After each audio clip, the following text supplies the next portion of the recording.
We are live. This is Senate Finance on January 14th. And I'm going to call this meeting to order. I believe Faith sent you all a copy of our proposed agenda for next week if you want to add, subtract, or divide. The governor already blew it by scheduling his budget address on the 21st.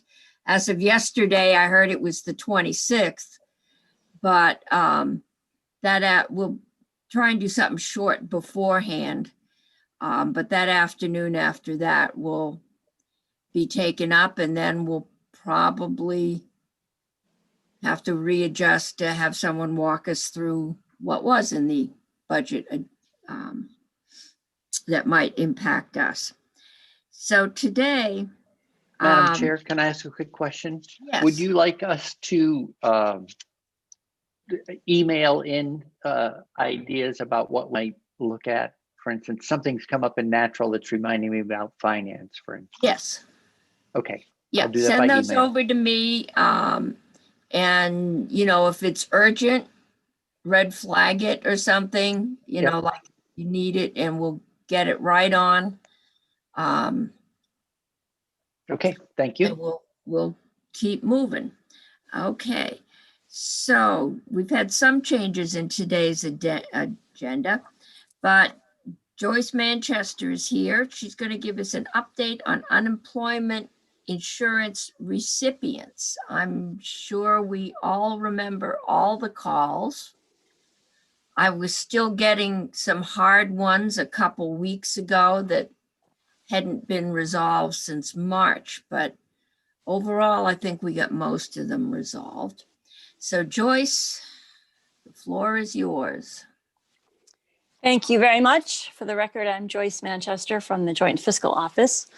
So I'm going to be talking today about the characteristics of people who are on regular unemployment insurance. So this is unemployment insurance benefits as you traditionally knew them, not the new programs that were set up by the CARES Act. So for a long time, the Department of Labor, the US Department of Labor, has been doing a survey of people who receive unemployment insurance benefits during the week of the month that contains the 12th day of the month. So each month there's a report that comes out with some lag that talks about the characteristics of who is receiving unemployment insurance. So I've been tracking this since, I guess, the middle of the summer, just to see how Vermonters on unemployment insurance looked relative to the nation as a whole. And in recent months, it's become evident that we have many more women, a much higher proportion of women on regular unemployment insurance than is true for most of the country. So I'll be talking today specifically about the November numbers. This is the most recent we have right now. And it turns out that in November, for the week ending November 14th, there were about 10,400 Vermonters who received regular UI benefits. 7,500 of those were women, meaning that about 73% of people who got UI benefits were women. The nationwide share was about 50%, so we are much, much higher than the nationwide share. I'm also going to be talking about older Vermont. Did you have a question? No, just regular UI are generally people that work for wages that have unemployment insurance deducted and their employer pays in. And the other one are self-employed, which was that don't pay in, so they are not eligible for regular UI, and that's the program. So we aren't picking up any entrepreneurs here, probably most small business owners unless they have employees. This is basically people that work for a salary or a wage. For a wage, right. And unfortunately, we don't have information on the folks who are getting PUA, the self-employed and sole proprietors and so forth. There is no information that I'm aware of for that program. It's, as you know, it's relatively new, and states are just struggling to keep up with that new program. Okay, so these are all traditional UI beneficiaries. All right, so we've got about 73% women. We have older Vermonters, so I've characterized those as 55 and older, who have higher Senator shares. Bray has a question. Sure. Yeah, thank you. Just a quick question on those who, is there a number of hours worked per week in order to, well, it's not, I don't know that I want to say qualify. It's a mandatory contribution, right? It's not a, I wanted to sign up for you, I think, right? No. And is there a minimum number of hours? Like you don't pay in unless you're working more than 20 hours a week for an employer or something. Boy, Or I don't. first hour on, you chip in. I don't know the answer to that. Does Senator Sorokin know the answer?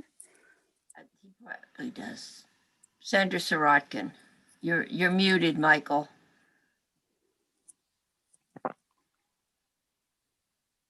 My apologies. Yeah, the employer pays in on every hour an employee works. The employees have to earn a few $1,000s over a certain amount in each quarter over, they look at 5 of the 5 most recent quarters, and if you earn a certain amount in 4 of those quarters, you qualify. It's not a very high threshold. The maximum benefit is about $513. And if you don't bump up against that cap, you get about a 57% wage replacement. And the benefits are taxable. Okay, thank you. The reason I asked is because so many people have more than one part-time job, and I didn't know if we were covering those folks or not. Right, so the new PUA program does cover some of the folks with part-time jobs. And also in the CARES 2, the new federal act, there's a new program called the Mixed Employment Uninsured, something, MEUC, Mixed Employment something or other. And that covers people who have both a regular job, they work for wages, and they also have a part-time, maybe self-employed job. So that's a new program that was just started up. Thank you. And Chris, to gain eligibility for unemployment insurance, you can combine the wages from several part-time jobs, and then the chargeability to the employers is proportional to what they paid in. But it's cumulative in terms of all the wages those part-time jobs come together. So if you meet the threshold after combining all those wages from the several jobs, you are eligible. Great. Thanks so much. Yes, thank you. It's a rather complicated system, and I don't often remember all the details, so thanks for the help. I also wanted to mention at the start that these 2 documents that I'll be referring to are both available on the committee website in case you'd like to follow along. So I'm just going over the highlights right now. So we covered the women. We talked about greater share for older Vermonters, ages 55 and up, compared to the national average. And also we're going to see that Vermont has a higher proportion of workers in the accommodation and food services sector. About 26% of our UI recipients came from that sector. The nationwide share is about 15%. So that reflects our reliance on tourism and food and lodging and so forth. Okay, Faith, would you like to share the picture that's at the bottom of page 1 of the issue brief?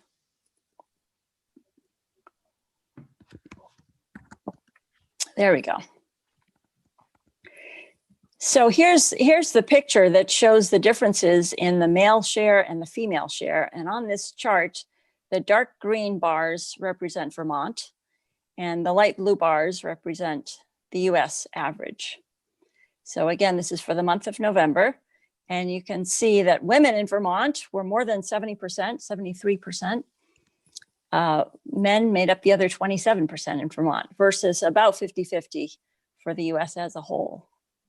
So that's quite a large difference. And a little bit later, I'll delve into more of the reasons why that might be true in Vermont. I also looked at the shares by age group, and you can see that we're not terribly different from the national average for most age groups. But when we get way up to the top, especially 60 to 64 and 65 and older, Vermont has a higher share than the national average. And it is true that we have a higher rate of labor force participation at those ages. We have more older people in the workforce than is true of the country as a whole. But that difference is not big enough to explain these sizable differences in the shares. So it's probably worth noting that we do have more older people than most of the country. So in the issue brief, I go into a few of the reasons why we might see a higher proportion of women. Yes, you can scroll down a little bit. There you go, right there. That's good. So one of the reasons is that this recession, the COVID-19 recession, is quite different from past recessions. You might remember during the Great Recession in 2008, 2009, 10, some people called it the man session because the jobs that were lost were primarily held by men in the construction and finance areas. So in November 2009, for example, just 38.5% of the unemployed in Vermont were women. So the preponderance of folks on unemployment insurance then were men.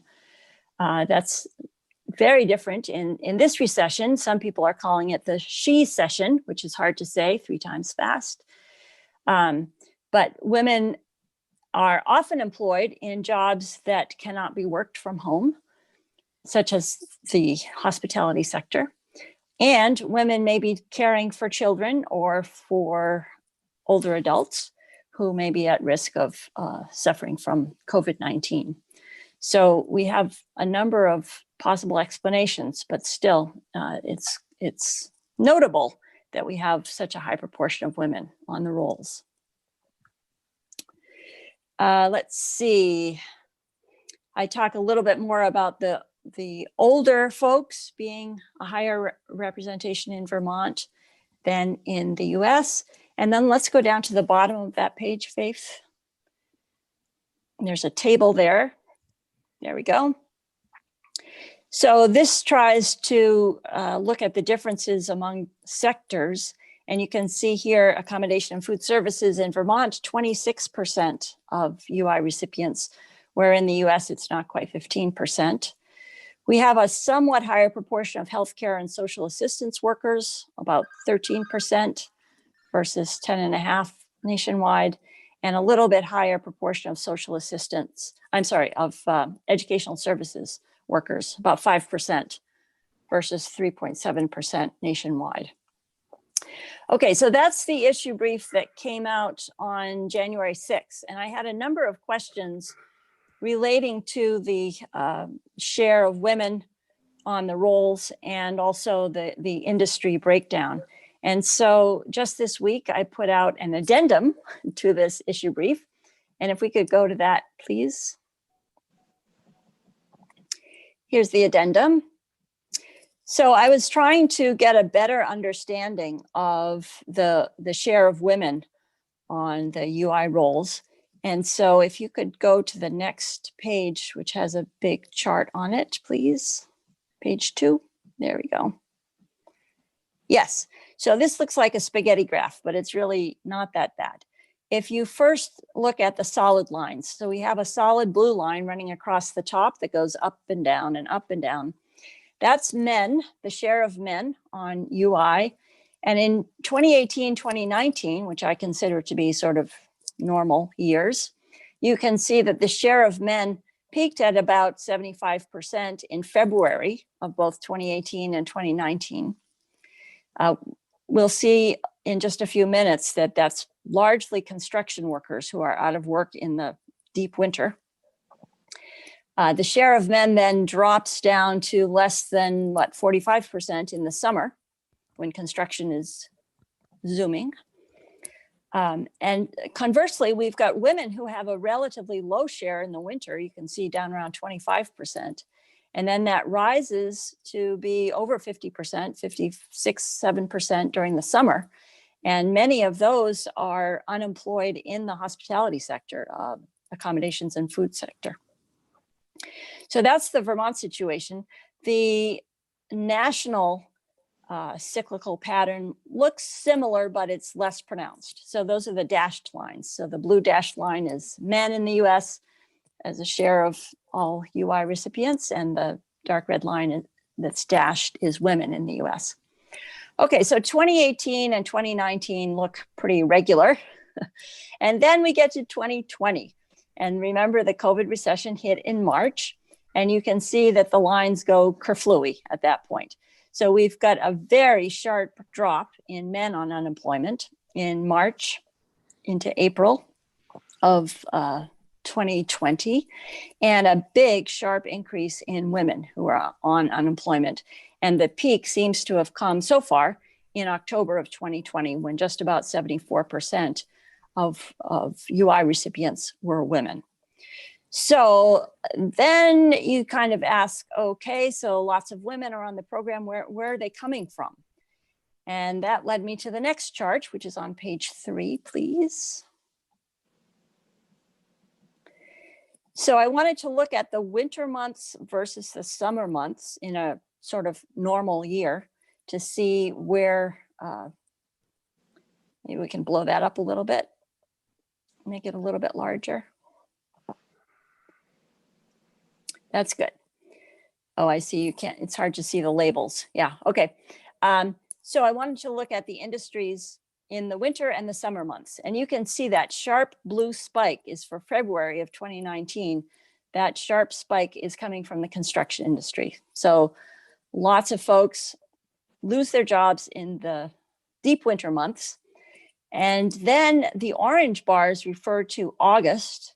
You can see the big orange bar under accommodations and food services.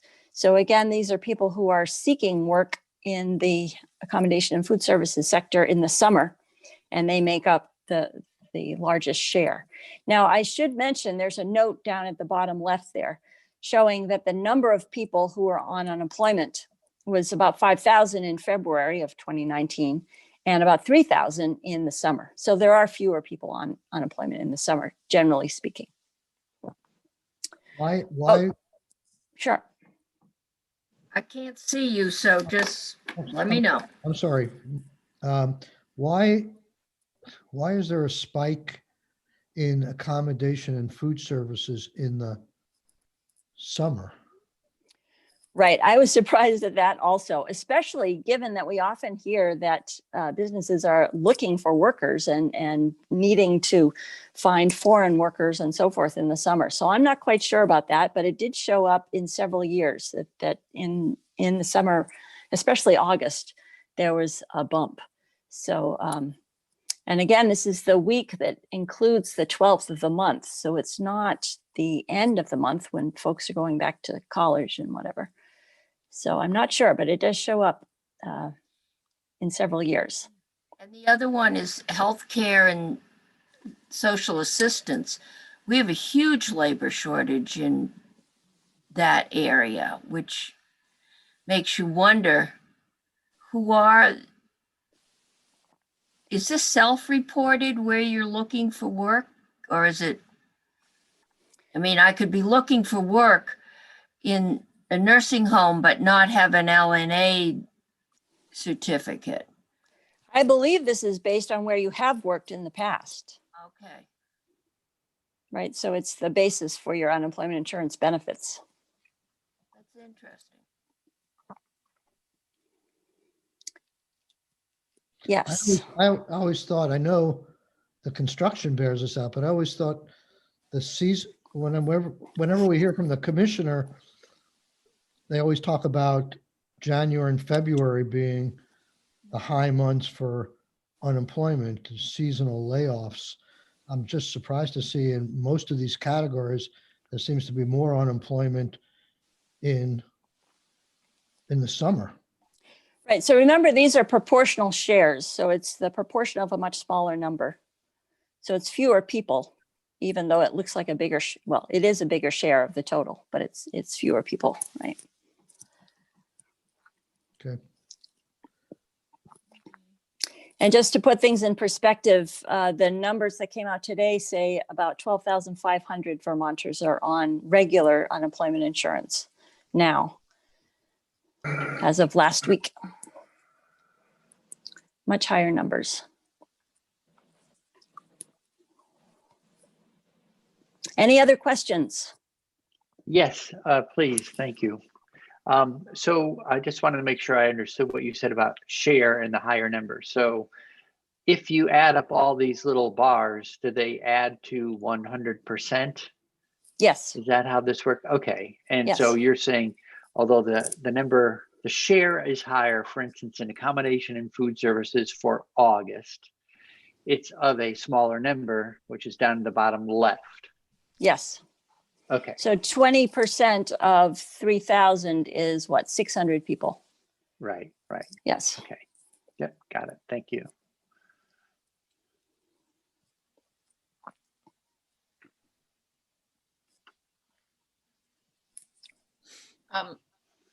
Have one? Matt, this is Senator Hardy. Joyce, just going back to your first issue brief and looking at the bar chart with the green and the light blue. Sure. I'm assuming it's safe to say that that one on the right hand side, that the gender breakdown at the older ages, that more older women are unemployed during this pandemic than the national average. It's like correlated between both gender and age at that end of the spectrum, correct? So unfortunately, we don't have data by both gender and age, but I agree with your speculation. It's likely that more older women are unemployed, but we don't have the data to substantiate that. Okay. And did you reach, I mean, I think, you know, what I'm assuming everyone is trying to figure out what do we do about this? And is there some kind of policy solution? Do you, in your analysis of this, did you come to any conclusions about policy changes that could be made that would impact it? Or is it just a matter of helping to support the people who are unemployed? Or is there something we can do to help get more, besides the obvious of the pandemic ending, but getting more of these women employed and back to work? Sure. So I do wonder about the role of childcare and schools in the share of women, because we do know that many schools are not on regular schedules. So that they're either 2 days in person, 3 days outside. You know, they could change from in-person to at-home learning at the drop of a hat. And in many cases, it's probably women who must take care of the kids if they're at home. So we also know that there are some child care centers that haven't opened since the pandemic started. So childcare could play a big role here. There's also the issue of having jobs that are amenable to work at home. So if you have a cleaning service, it's really tough to clean from your own home. If you have a ski lodge and folks aren't coming from out of state to go skiing, you know, it's a very hard situation. So I think there's a mix of factors that go into all of this. I was listening to Senate Economic Development this morning, and they were talking about, do we know how much of the PPP went to women-owned businesses and minority-owned businesses and so forth? And right now we don't know, but they hope to get more information on that front in the near future. So there are lots of questions to be asked. Yes. Madam Chair. So I'm sorry if I missed this, but the 73% startling figure there, is that a COVID phenomena, or is that historically been the case in Vermont? No, it's not historically the case. If we go back to the blue and red chart that was page 2 of the addendum, I was trying to illustrate that in general, during the winter months, it's men who make up the preponderance of UI recipients because of construction work and so forth being at a slow time of year. So it's highly unusual that women are 73%. And the 73% is as of what date? November, the second week in November. So it seems from the testimony we've been taking in our committee and the whole response, economic recovery response to COVID, there was a huge emphasis placed to help the tourist lodging and hospitality industry because they were the ones that were closing up the most and had ceased operation the most and were suffering from lack of people coming from out of state. So it seems like that's got to be a large part of this because the folks that are generally hired, whether it's cleaning service, waitresses, things like that, are predominantly women, and those businesses have, in significant part, have lost a lot of business. Absolutely. And as we showed on the table at the bottom of the issue brief, 26% of Vermonters on UI in November were coming from the accommodations and food services industry. So if you imagine that, let's imagine for a moment that all of them are women, that's 26%, but then you've got another 50% to explain. So it's not just accommodations, food services, but that certainly plays a big part.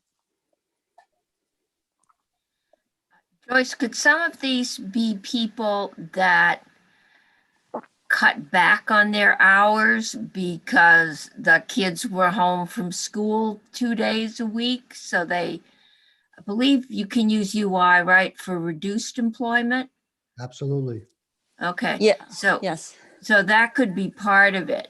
I know my daughter went on leave for a couple days because her kids were home full time for 4 or 5 weeks from school.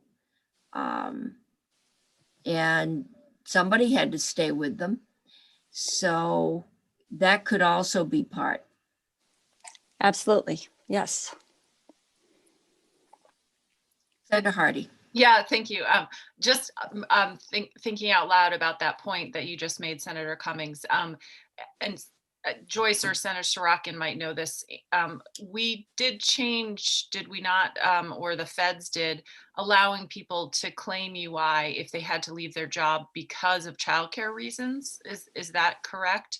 Absolutely. Yep. Yeah, so I'm thinking, I mean, just anecdotally, when my kids were little, I did leave my job to take care of them, but I wouldn't have been able to qualify for UI benefits because it was sort of my choice to stay home for a year when I had 3 tiny little kids. But had I done that this year and I had 3 little kids, I could have done it. I could have gone on UI because I would have been doing it because of COVID. So that is a difference that's gender related. Just trying to pick apart the data on the fly, but it seems to me that that's a policy difference. That's not necessarily a bad policy change. We wanted people to be able to get UI, but it could account for some of the change in gender stats that we're seeing. Yes, absolutely. That was part of CARES 1 that said that people could leave their jobs because of COVID related reasons and receive UI. Yes. And did I hear right? So this would be news to me. If you were working a job 5 days a week and your kids were doing split in person and remote on a reliable basis, so you now chose to stay home, or someone needed to stay home, so you chose to stay home 2 days a week, you could qualify for UI for the 2 days you left because of that. Okay, so I didn't realize there was that blend of employment and unemployment available. Thank you. Partial unemployment. Yeah. But all these changes explain why there was probably so much difficulty, and this doesn't even get into the PUA, with our antiquated computer system and trying to get all of this processed in huge amounts in a short time. Hopefully we won't have to go back there. But Right. And if I could just make a final point, I want to remind the committee that the unemployment rate that gets reported officially by the Department of Labor shows that Vermont right now has a relatively low unemployment rate. What is it, 3.8% or something like this? But in order to be counted as officially unemployed, you have to be looking for a job. And another change in the CARES 1 Act was to say that states have the right to waive that requirement. So people in Vermont right now do not have to be looking for a job in order to receive unemployment insurance. So there are lots of people who are getting UI benefits in Vermont who are not counted in the official unemployment statistics.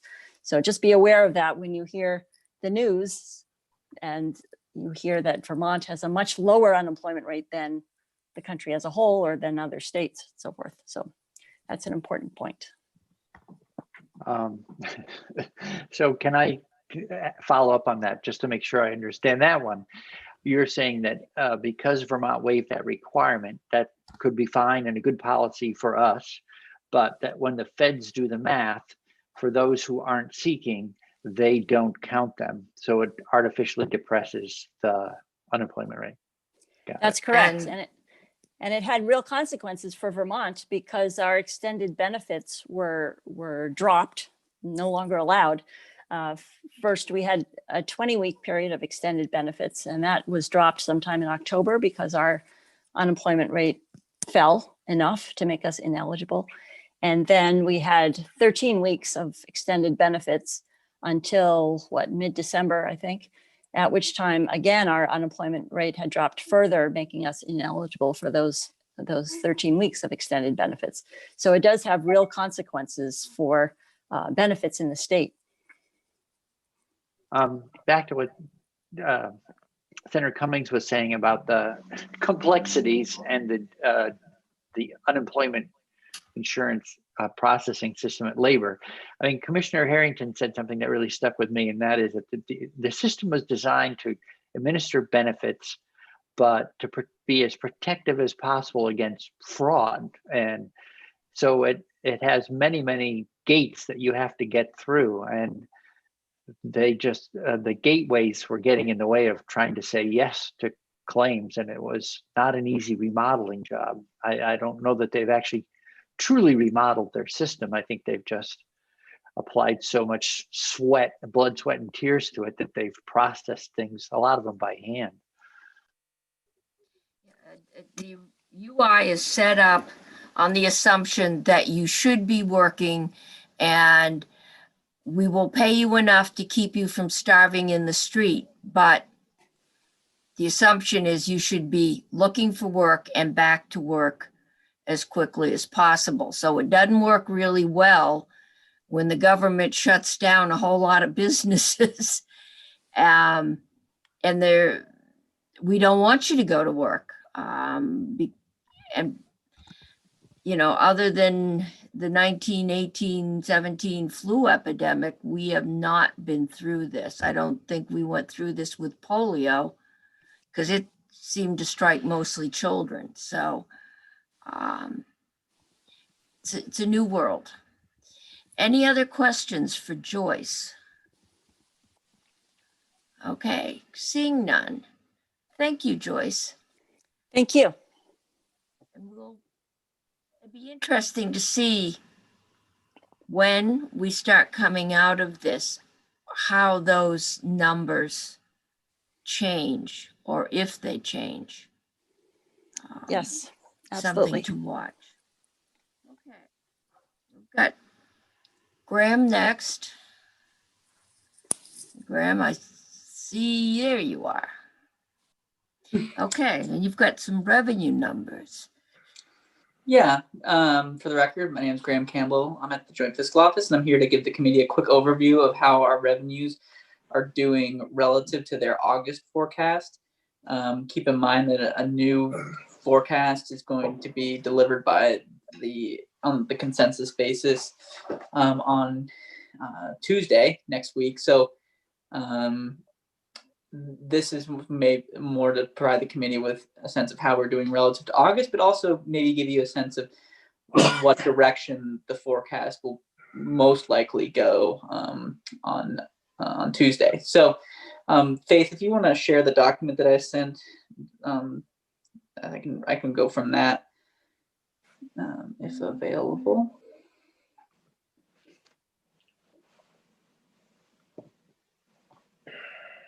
Thought she made you a Up co-host. there Raymond. goes. Oh. That's our agenda. It's the state revenues update document. I don't know if the committee is also following along, but thank you, Faith.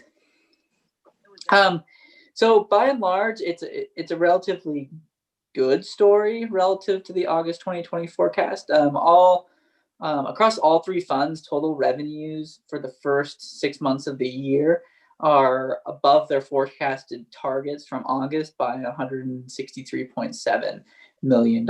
So things are not as bad as we thought they were going to be. That's sort of what we've been saying. I should note, though, that just because revenues are running well above target, the August forecast significantly downgraded the January 2020 forecast. So even though we're well above target, we're actually, not quite back to where we thought we would be in January. So I'll sort of walk through the funds, the three major funds, and please stop me if you have any questions. Overall, in the general fund, starting with the general fund's about $110 million above target, which is about 13%. And most of that's being driven by strength in the personal and corporate income tax. Personal income taxes are about $70 million of the $110 million in the general fund. They're up about 12% relative to their August targets. And we think there's several reasons for this strength. The first is that withholding. So if we think about personal income taxes, there's withholding, which is the taxes withheld in everyone's paycheck on a monthly or bi-weekly basis. There's estimated payments, which are paid 4 times a year by businesses and a lot of higher income taxpayers. And then there are paid returns payments, which are made come April. And so for withholding, it's been quite strong for the first 5 months of the year since August. And we think a lot of that is due to the federal fiscal stimulus, and mostly in the form of enhanced unit unemployment insurance for the good chunk of the year. And that has boosted our withholding for, from August through December. There is also evidence of a divergent recession happening here, what's colloquially called as the K-shaped recession, where many high-income taxpayers, it seems, are doing well relative to lower middle-income taxpayers. And the reason we think that is because we're seeing quite a lot of very large payments happening in the personal income tax. That's not necessarily a full indication that high income taxpayers are doing well, or what type of income is doing well. But based upon conversations I've had with Tom Cavett, who sees these payments, he's indicated that a lot of this is due to high income taxpayers. The second part of this is that estimated payments in September, which were the third quarter of the tax year, but actually will fall into fiscal year 21, were quite strong. And so we think there's a lot of evidence there that that some businesses were overpaying their taxes in calendar year 20. Because either they weren't sure exactly what their profitability would look like in the second half of the year, or because of this PPP refundability issue. So we do think that some of that strong estimated payments that we saw in September will likely go back out the door in the form of refunds in April. But we'll know a little bit more come January 15th when the second estimated payments are due, or the second estimated payments of this forecast, but actually the first quarter estimated payments for 2021. Okay, Senator Sorokin has a question. Okay, I wasn't sure whether you could see me or not. I can't, so you just have to holler. Okay. I so can see 3 people usually. How'd you know that I had my hand up? Well, I think Faith must have seen you because we suddenly flipped off the, Oh, okay, good. and now we're flipped back and you're talking, so you're on the screen. Okay, great. So I don't quite get the withholding statement you make. You generally, as a rule of thumb, you could say unemployment benefits are 50% of a person's wages. Why would people being on unemployment cause withholding to increase? Because due to the CARES Act, we had that extra $600 in withholding, or in within extra 600 in unemployment insurance, and there were Yesterday that was not taxable. no No, the $600 That's is that's the taxable. unemployment, not the stimulus check. Okay. Yes, the stimulus check is not taxable. The unemployment is, and so you had people who were unemployed, from March through December were receiving their base unemployment plus an extra $600. And what we saw there is that there were a lot of taxpayers who were reporting more income than they were, not being employed or being employed rather. And so that boosted withholding from many different taxpayers. We know for a fact that the Department of Labor was the largest withholding account in Vermont. I think Right. through the summer, I don't know if that's still the case, but it was a Right. significant withholding account at the Department of Taxes. Right. Okay. Thank you. Yeah.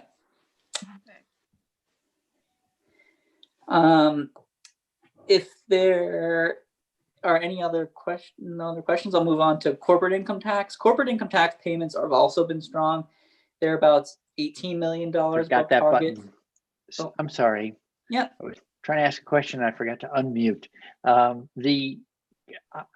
don't know that how often we want to do this, but I would find it helpful if at some point we could have a picture of what the forecast would have been if we'd not budgeted everything, because I'm a little concerned that we're getting there's a fair number of people, a story is sort of building about how we're doing better than forecast, but it's still a net decrease relative to what our opening position was a year ago.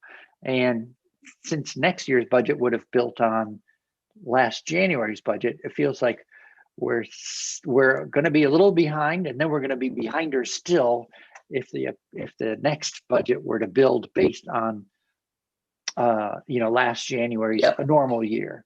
And I'm just trying to make sure that I would like to understand better where our position had the pandemic not rolled through, so that we just don't set ourselves up for some misery in the future. As people said, well, I thought you were saying we're doing better, but we still might be shy of a full recovery and a complete budget.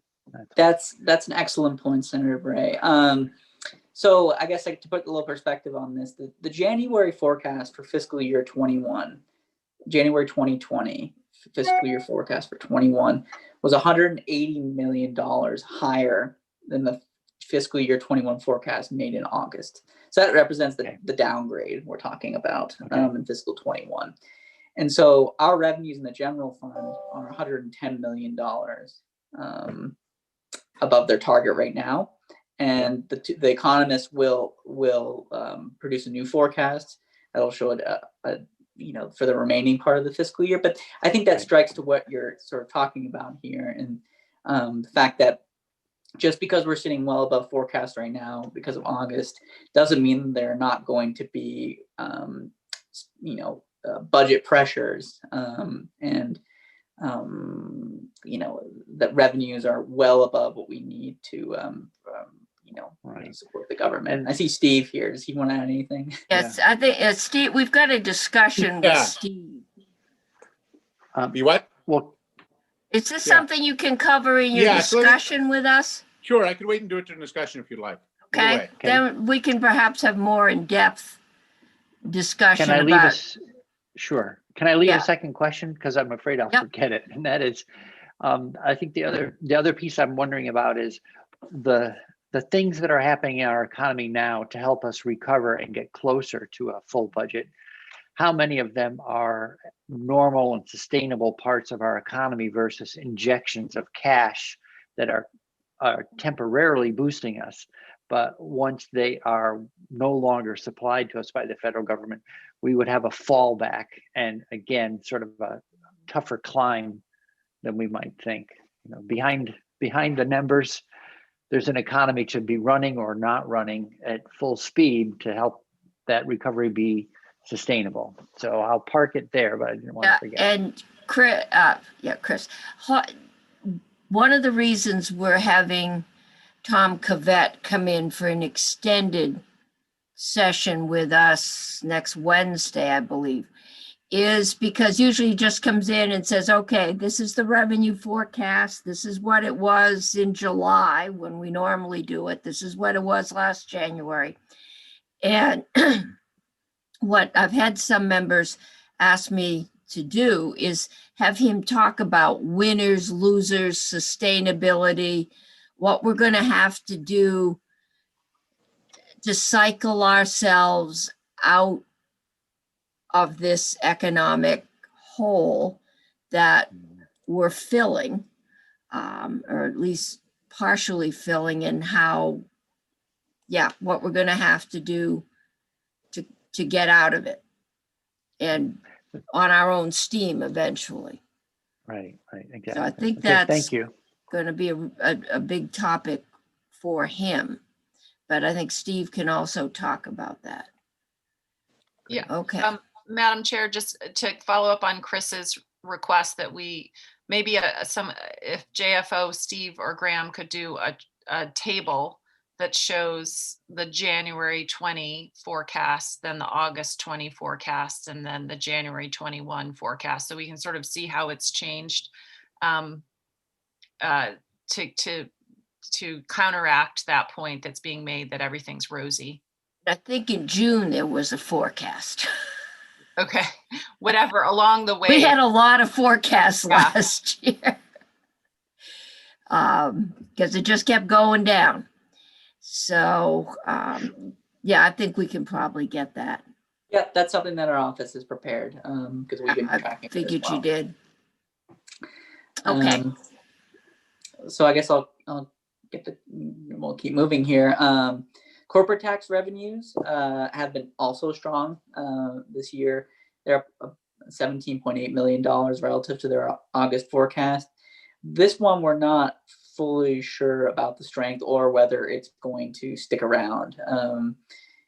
As I mentioned with the personal income tax side, there's a good chance that large corporate taxpayers have been paying based upon last year and based upon different PPP deductibility rules, and so there's a good chance we could see some additional refunding in fiscal 21 in April, but there's a better chance we'll see it more likely in fiscal year 22 because most corporate income taxpayers file on extension. They make the payments and then they file an extension, and then the refund is issued when the return is received.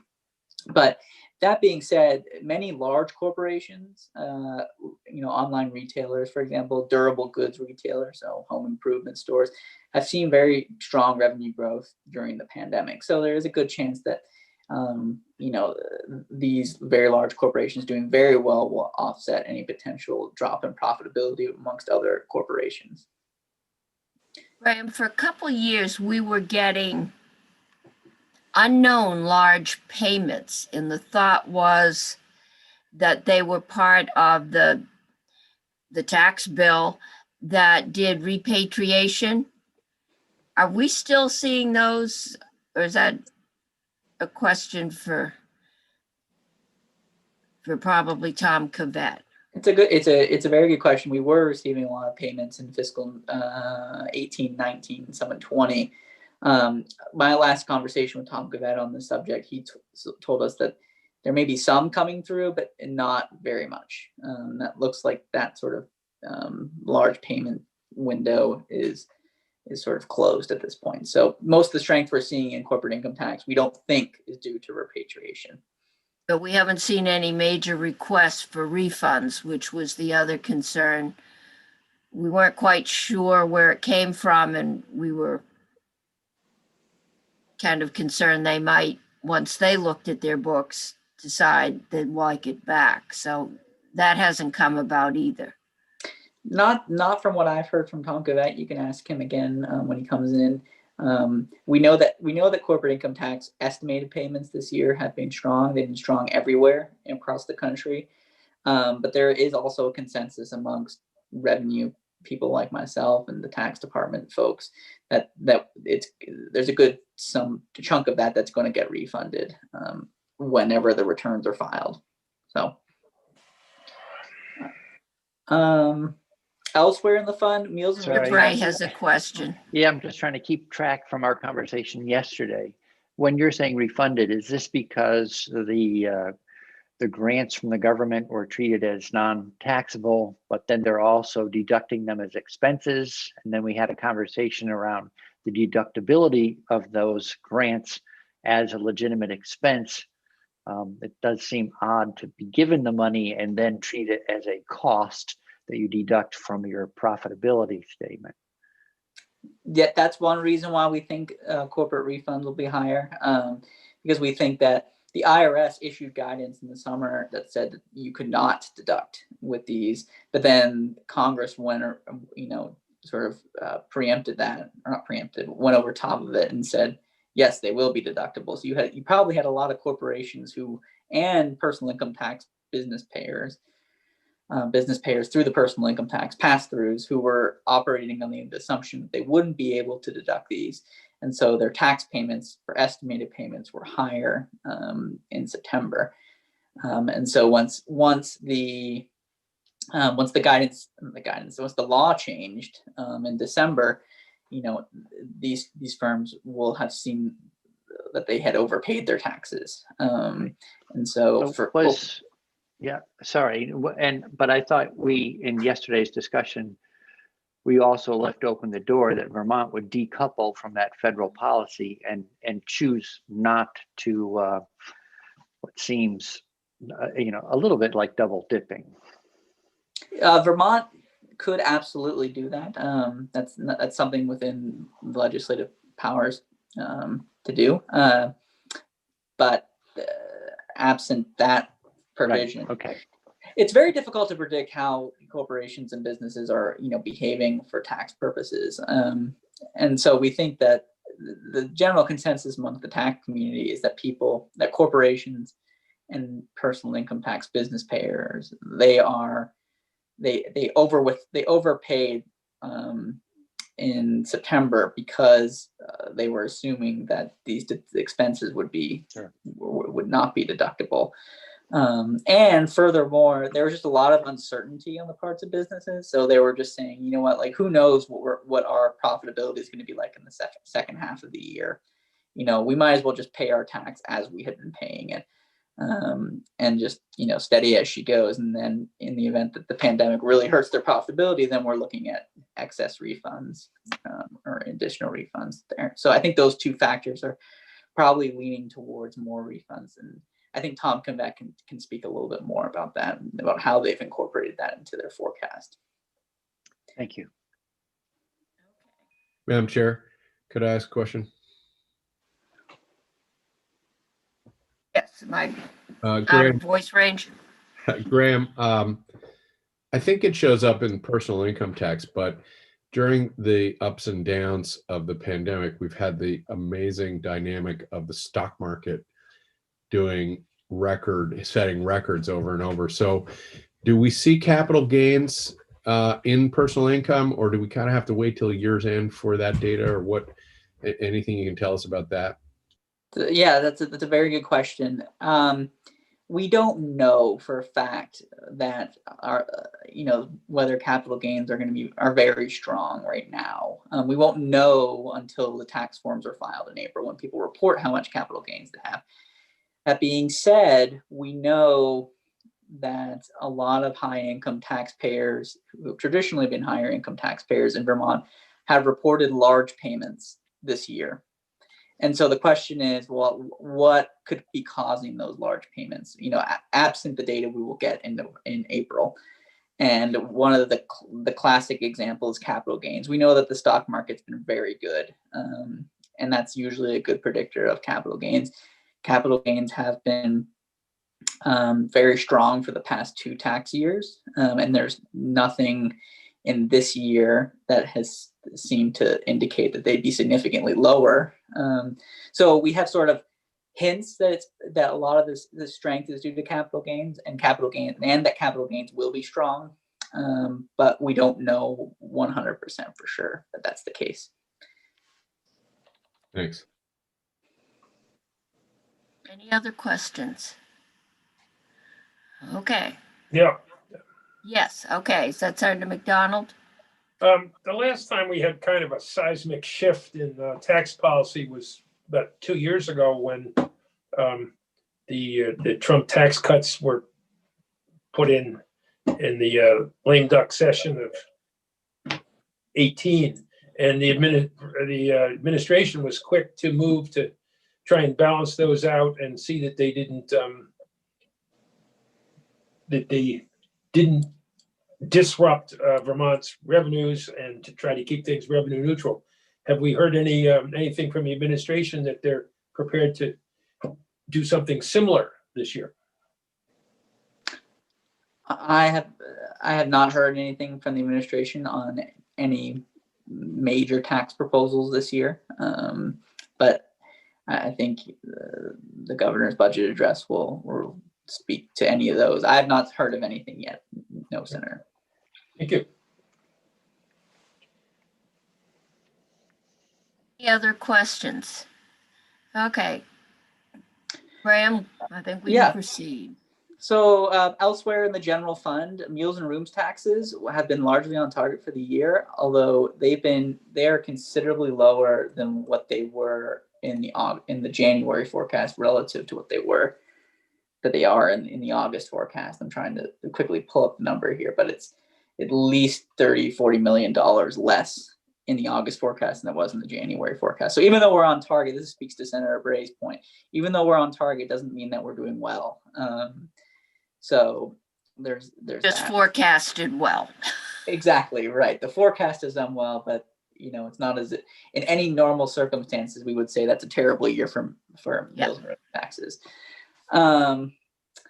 The property transfer tax, though it's not a particularly strong, or I shouldn't say strong, significant source of revenue for the general fund, I wanted to point this out because revenues in this tax have been very strong for the year. They're about $5 million above target, or 67% above what we thought. And that's basically reflecting the anecdotal evidence that I think everyone has heard about a hot housing market. And from what I've seen in the property transfer tax reports from the tax department, is that we're not seeing a lot of increase in volume, so turnover in houses. What we're seeing is prices. We're seeing increases in prices, particularly in tourist towns and ski towns where you would expect it. So that is sort of backing up the sort of anecdotal evidence that we hear about out-of-staters or people who had second homes, or people who are looking for second homes, things like that. And then finally, the estate tax has had a very strong year so far. We've received about $20.7 million in payments, which is already exceeds the entire fiscal year 21's forecast full year. The estate tax is extremely volatile. Some years we get a lot, some years we get a little. This is one of those years where we received a lot of payments, large payments as well. Are there any questions in the general fund before I move on to the transportation fund? Now, committee, I can't see you. Okay, let's move on to transportation. Transportation, also doing very well. And a lot of this is due to what we think is fiscal stimulus. So it's about $11.6 million above its forecast for the year. It's about 9%. And fiscal stimulus here is driving a lot of it because purchase and use tax is $9.1 million above target of the 11.6. So purchase and use tax about 27% above its August target. And we think that's because of fiscal stimulus, the economic recovery stimulus checks that went out in the CARES Act and the enhanced unemployment. People have more money in their pockets and they use it to buy cars, even though they're driving less. That has sort of, we think, led to increases in DMV fees, things like registration and titles. Those are 2.1% million above target, and gasoline tax and diesel tax revenues are relatively close to target for the year. But again, those are a revised down forecast. So we have this weird dynamic where it seems as though people are driving less but buying more cars. In some. But you got the down payment in the mail, or a good portion of it, so that helps. Certainly Okay. does. Senator Yeah. McDonald. Is there any indication or verification of the trend of Vermonters buying larger, more expensive, less gas efficient vehicles in this burst of sales that you have shared with us? I think that's a good question. That's a great question for Chris Roop, our transportation analyst. He's looked at some of the recent sales reports, and I will forward him your question. He will follow up back with you. I don't have any information on what types of cars are being sold. That's something he looks at. Thank you. No, we're going to be doing the Ed Fund later in the day, so you can just do us the 20,000 footer on this one. Yeah, absolutely. So in the education fund, I've joked with Steve and Tom over the months that this is rapidly becoming the sales tax fund, because the education fund is running about $42 million above target, so 16-ish%. But sales tax The August target. The August target, yes, sorry, the August target. And sales taxes account for 36.6 million of that overperformance, and purchase and use tax accounts for another 4.5. So basically, accounts those two major consumption taxes in the education fund account for all the overperformance, and that is directly tied to fiscal stimulus. We're seeing, in addition to people buying new cars, we're seeing a ton of people spending some of their money on taxable goods, things like durable goods, appliances, computers. And in my discussions with Tom, he said that, online retailers are doing really well during the pandemic. E-commerce now makes up we estimate about a third of our total sales tax revenues, up from 10 to 15% pre-pandemic.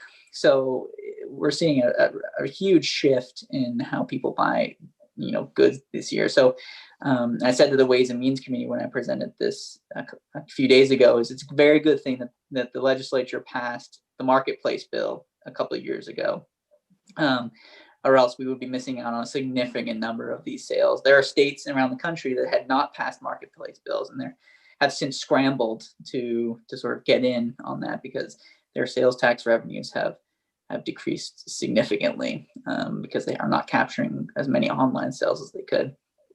So I'll wrap up there and just make the note that the next revenue forecast is coming up on Tuesday, and they'll likely reflect some of these revenue upgrades. But, it's a very, and Tom will speak to this, I'm sure it's going to be a very difficult forecast because there's lots of differing factors that will, drive ups in the forecast and drive downs in the forecast. Steve and I and everyone at JFR are eager to see the revenues as you all are come Tuesday. So here's where we stand at the moment. Okay, thank you. Thank you. You start. Okay, Steve, we have a discussion with you. Yeah, and so I think I'll start where Graham left off. Let me make sure I'm not muted. Okay, good. And I sent Faith a poor attempt on an email to put some of the numbers you just talked about. And you guys are asking all the right questions. Faith, has that email come to you yet? Steve, it has, but I have to get it on the right screen. So hang in there. Yeah. So what's really interesting, and we're in a situation now where we're going to not know until like Monday. I want to focus on this chart down below here. This is there's different. Ooh, there it was a minute ago. We're in the wrong corner, I think. It was on the chart about a second ago. Yeah. We all memorized it. It's easy for you. Got it? Yeah. So if we go down a little bit and down below, we're going to start at the bottom, just work our way up. So this is where what Graham was talking about. This this is basically done what you received in August as part of the Tom Pivot forecast. So in where we were, it talks about going from January 20th, how far down we were in the various funds. And is what Graham focused on, we were 182 million off from January in the general fund. And then for 22, we were 103 off, because part of what Tom predicted in August was that it would bounce back pretty much in 22. So now we're already 110 million over the forecast. So that means if we ended up just stopping with where Graham left off, what we received to date, we'd still be in the hole 72 million. But we don't know. There's a very good likelihood that we could actually pass where we were last January, because if you think about it, we have 6 months going. We have we talked about this the other day. There's about $500 million that went out from the first CARES Act in December, which is probably going to affect your next 6 months. We have 2.5 billion coming in with a new relief bill and another relief bill, not too far away. And all of those will start affecting the next 6 months and the year out and the fiscal year afterward. And that's what Tom is really having to figure out right now is, take his crystal ball or his put on a blindfold and go up the donkey and try to figure out where the revenues are going to be.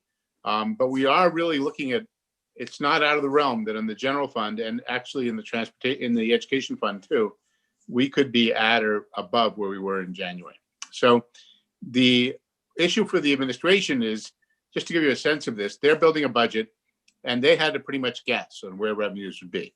So they've basically made some internal assumptions that they're going to get, I'm just sort of partially making up, partially not, but they may assume that they're going to get 150 million upgrade, which would mean that we would be down 32 from last January. But they could be way wrong. If it comes in at only 70 million up, they'll have to rework their budget right after Tuesday before the budget finally comes out. If they end up with 180 up and then more in 2022, again, so it's a very, this is really, in my time here, in only 29 years, I've never seen this discordance between revenue and budget building as we have right now. I mean, what we're dealing with is a really, really unique situation. Yeah. Steve, I wish you hadn't just blown through that. I'd like to be oriented, if you don't mind. You're very fluent in this chart, and you flashed it on the screen for us and then described it. But so where it says general fund down 182, right? What is that? And then so let's go up. Let's slide up the email a little bit, and then and I apologize because you're right. I'm going through a lot quickly, and I may or not be able to. So if I looked at the general fund in January, and for FY21, the forecast at the time, what? Can Faith or we will do this. We just didn't have a time from your questions. Wait, now. Can you just email it to us so we can look at it on our own screen? Can Faith maybe send it? And actually I can, what I probably should email it. Well, let's see, none of the documents have put it together. So I will email this to you, or well, actually, what, maybe Faith could email you what I emailed her. I can't email and share screen, guys. Oh, okay. I'm gonna be sorry. Okay. Let me well, maybe you should not. Well, I don't know what to do, Faith. You guys tell me what makes sense. Let me see what I can do here. We're now not sharing, so maybe now Faith can send. And then I got to find a third screen so I can read it along with the agenda. And I can go over it. And also, this also could wait till next week because Tom will do a lot of this. But I'm just going to give you a flavor. You'll see it. We've already tried to create charts and graphs to explain this. Please stop. Okay. Just start with the very basic. It says negative 182. What does that mean?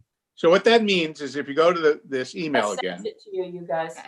You see I'm hoping this works out math-wise, but if you look in the top, it says general fund forecast January 2020, 1,596,000,000.3, right? Yeah. Tell me if I lose you when I lose you. Okay, that's for 2021. That's when we first came in last year. Okay, in August, that forecast was 1.413.9, right? And so now if you look at the difference between those two, I'm hoping the difference is about 182 million. I think it is. within a Okay. couple cents. So all I'm saying is that from the January forecast to the August forecast, the general fund forecast dropped for 21, dropped 182 million. That's the hole we've got, unless we think we did a lot of unnecessary spending. Okay, and now In the next to budget. it on your chart, it says -103. So then in 2022, you have 1611.8, 1.6 million, 1,611 million estimated for 2022 in January.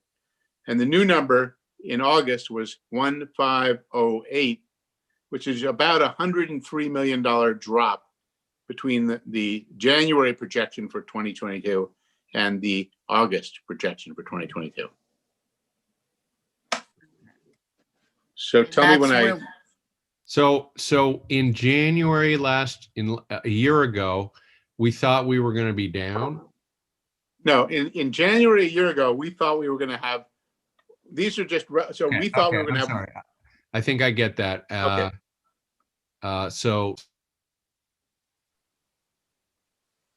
So we thought we were going to get 1596.3 in January.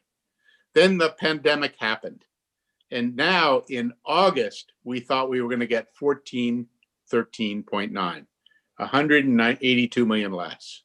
right, and then the 103 is less than back to January. It's a year later. The January, it's still the January forecast, but it's the forecast for FY22, the year that we're building a budget for now. So we made, in January, we make several forecasts. We make a forecast for the current year, which is FY21, the one we're building. Back in January, we were building the 21 budget, which began in July, right? And so that's the first number that we were building a budget for.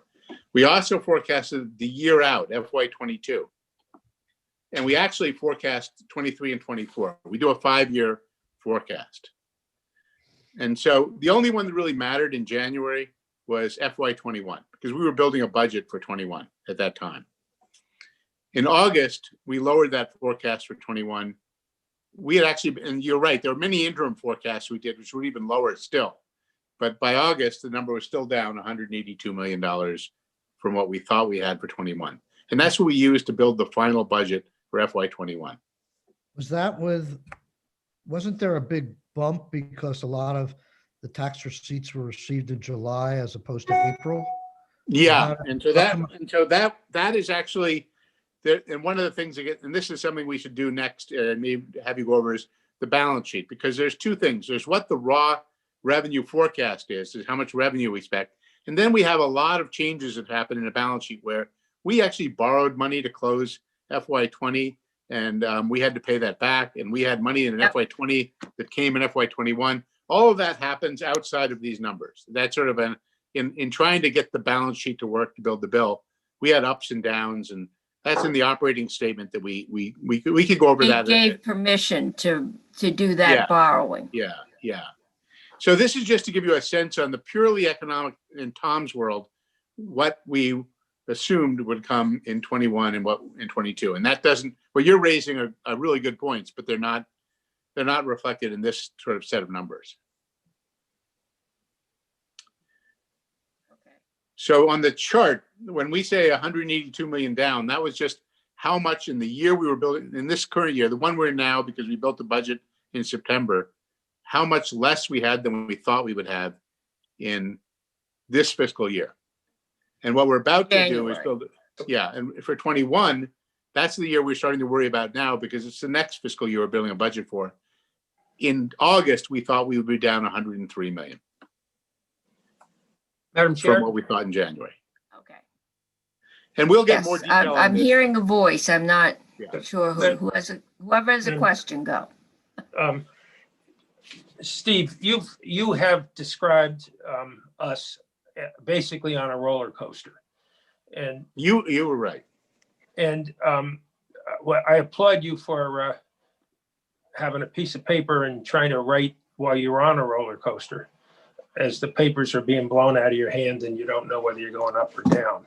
Right. When, in your estimate, will this roller coaster get to the place where you get off, and we can have some more stable numbers.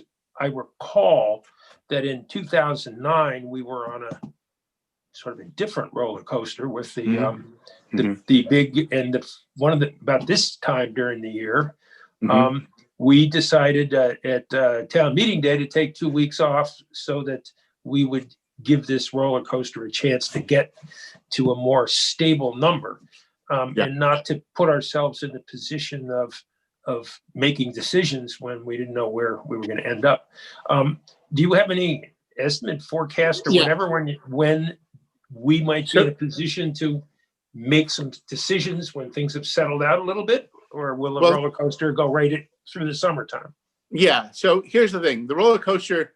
When we were dealing with this roller coaster, for example, in March, April, May, is we were on a roller coaster on the way down, and so we postponed the budget till August because we needed to know. We couldn't really know what was happening, and even then, we did it based on a forecast that was down, but not as far down as what we were in.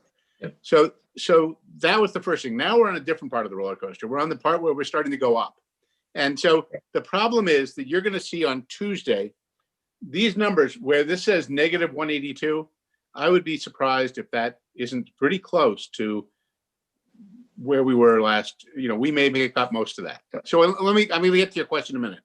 So you're going to be so the numbers will be very different, but they may be very close to these where we were a year ago. Now, does that mean we're done with the roller coaster? No, because if you think of what the forecasters are doing, they are estimating the impact of a bill that, just came in, the 2.5. They're estimating the impact of a bill that hasn't even been designed by Congress, the next relief bill.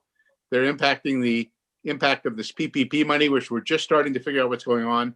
So they are still, we are still on that coaster. So the thing is, the good news, I think, is that you've been through the worst hills. There still are some pretty big hills, and there's going to be a tremendous amount of variance. I think your variance is going to be on the revenue. You're going to be in the Senate always comes second. So sometimes it's really bad because if things are going down, you have to cut further. You're going to be in the situation where things are going up. And so I think that I can't say that on Tuesday the roller coaster is over. The roller coaster, this ride is going to continue. I was asking that perhaps, we as a legislature might say to ourselves, this is too volatile now, and we go home and then take a couple months and come back again, when maybe we would come to the State House and not be in Zoom, but who knows, that might be a more stable time to make. But see, I don't think you can know that. But you don't know when that might be. Yeah, and we're still in a pandemic, and we don't know how that's going to affect us. There's a ton of. I just think we're way better than we were last March and last June, because then we were in the worst part of the situation. I think that the hills and valleys are going to, and I think they really are. We're going to be seeing an improvement on revenue. It's not going to be as steep as it was before. So I would, again, it's your call, but I think you're doing enough. You have enough to build a budget. You're going to be, you're going to have to decide, what do you do with the uncertainty? And I think what's going to happen by March, or when you start getting the bill in the Senate and have to deal with it, you're going to know a lot more. You're going to be, and we have done in the past further emergency board revenue forecasts, because the numbers are starting to be really different. And I could see that happening. You may, the House may act, and then in the next month, we may see another relief bill, and we'll know more. And they may say, God, the numbers are still down 50 million too short. So I think you're going to be, we've had years, like you mentioned, in 2009, where we had forecasts every 3 months, and that could happen. I remember back in discussions with Tom Cavett, 2009, that was the economic cycle. And Right. as Thomas said, economic cycles run a predictable kind of course. We've had a number of them. We can chart them. There's theories as to how you do that. A disease, we have no chart. We don't know when this is going to end. We don't know if a new strain will show up. We don't know how long the vaccine's going to last. We don't know. But a lot of this coming up is because of federal stimulus. And that, I gather, is the give and take amongst economists and Washington politicians.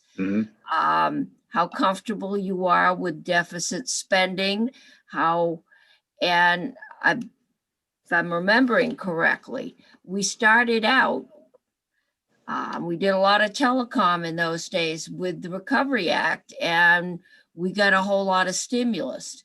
And then the control of Congress changed, and people started getting nervous about deficits and how much money was going out the door, and we got pulled back. Plus there was all that you're bailing out the banks and stuff. So the money went away, and my memory serves me, one of the thoughts was it took us so long to recover because they should have kept the recovery money going longer, and we would have come out of it. But that's the question. How long? I mean, the control of the Senate, at least, is pretty tight. And how long will the feds keep up the stimulus to allow us to learn to walk on our own again? And So how long this really do we- goes back to. When should we end the session based on your analysis, Madam Chair? I don't know. That's beyond my pay grade. So let me just pull this back to Senator Bray and Senator Pearson's point. This, we are getting a lot of extra money coming in right now. It's going to affect 21 and 22. 23, and we're working on sheets like this because the questions you're asking, the whole place is going to, FY 2023 is going to be wondering, what does this mean? Can we just spend money? But, what we're trying to do is show that if you look at a spending trajectory that you've been doing, which is about a 3%, a little higher than 3% average spending per year growth, and you compare it to revenues and you start looking at 23, you see that mouth, alligator's mouth, we used to call it, where the revenues fall short of the expenditures by 100 to 150 million, resurge and reappear. So we are in a period of fairly good years. And let me just take one example of where this in the education fund, where when we left here in August, you had a $58 million hole in the education fund. And then in December, there was a projection that there would be a 9-cent tax rate increase to keep the fund in balance for FY22. Well, that if what Graham told you earlier today was we're already about 42 million in revenue for the first 6 months of the year up. And we don't have a forecast yet for the rest of the year, but there is a pretty good chance that could be in the 70 range, which would bring us even above where we were last January. Could also eliminate the $58 million hole in the that you're carrying in the ed fund and start the process of eliminating the 9-cent tax rate increase. And then when you take the 22 revenues, which are likely to be up also, you could find yourself in 3 days and on Tuesday, when we do a balance sheet that incorporates this new revenue forecast, both of those things could go away, the 58 million hole and the tax rate increase. And you could be in a situation where you and the administration may not agree. I mean, if the money is more, do you cut revenues? Do you cut the taxes even more? Do you, or do you use it for meeting school needs like the, PCBs and the condition of buildings? There'll be a lot to discuss because there is really this is a pretty dramatic thing. California went through this and they have more money than they had in January. I mean, the money has just skyrocketed, but it is a little bit of an offshoot of the federal government giving you 3 major pandemic relief bills, all of which affect our economy. And it's not a permanent change in our economic condition. And so you're going to be, and we do the 5-year. When you look at the 5-year, and I think Senator Hardy pointed out, we really need to do a sheet like this to show you. You're going to start seeing that you are in a period of 2 years where there's going to be upside potential. And you're going to be in a situation where you need to decide what to do with that money. How do you utilize a 2-year bump, that potentially gets you above ground on both the education fund, the general fund, and to some extent the T fund. The T fund is trying to flag, we were down 29 million and 15 million. We're already up 10 of that 29 million just through the first 6 months. Plus, we received another relief bill of $82 million in transportation assistance. So that's going to come into a lot of fairly flexible lines in the transportation fund. So you're going to be in all, I would say, in general fund, transportation fund, and education fund, in all 3 cases, you're going to be dealing with between the stimulus money and the revenue forecast change resources. And the difficulty of deciding whether you create long-term obligations or whether you use it for things to reduce those long-term obligations or meet short-term needs or things that you can meet and then with one-time money. That's what it is. It's one-time money. Or two-time money, I guess. Yeah, but we Yeah. get to do we just hatchet the property tax this year and next year, Yeah, knowing bump that it the up. year after, this is an annual fight. Yeah. Knowing that the year after,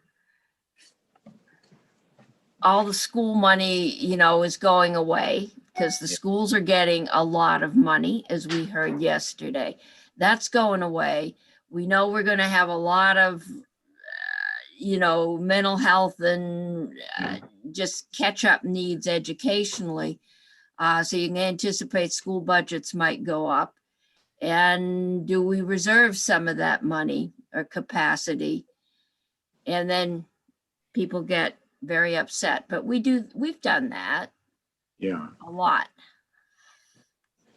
And then there's the whole new formula.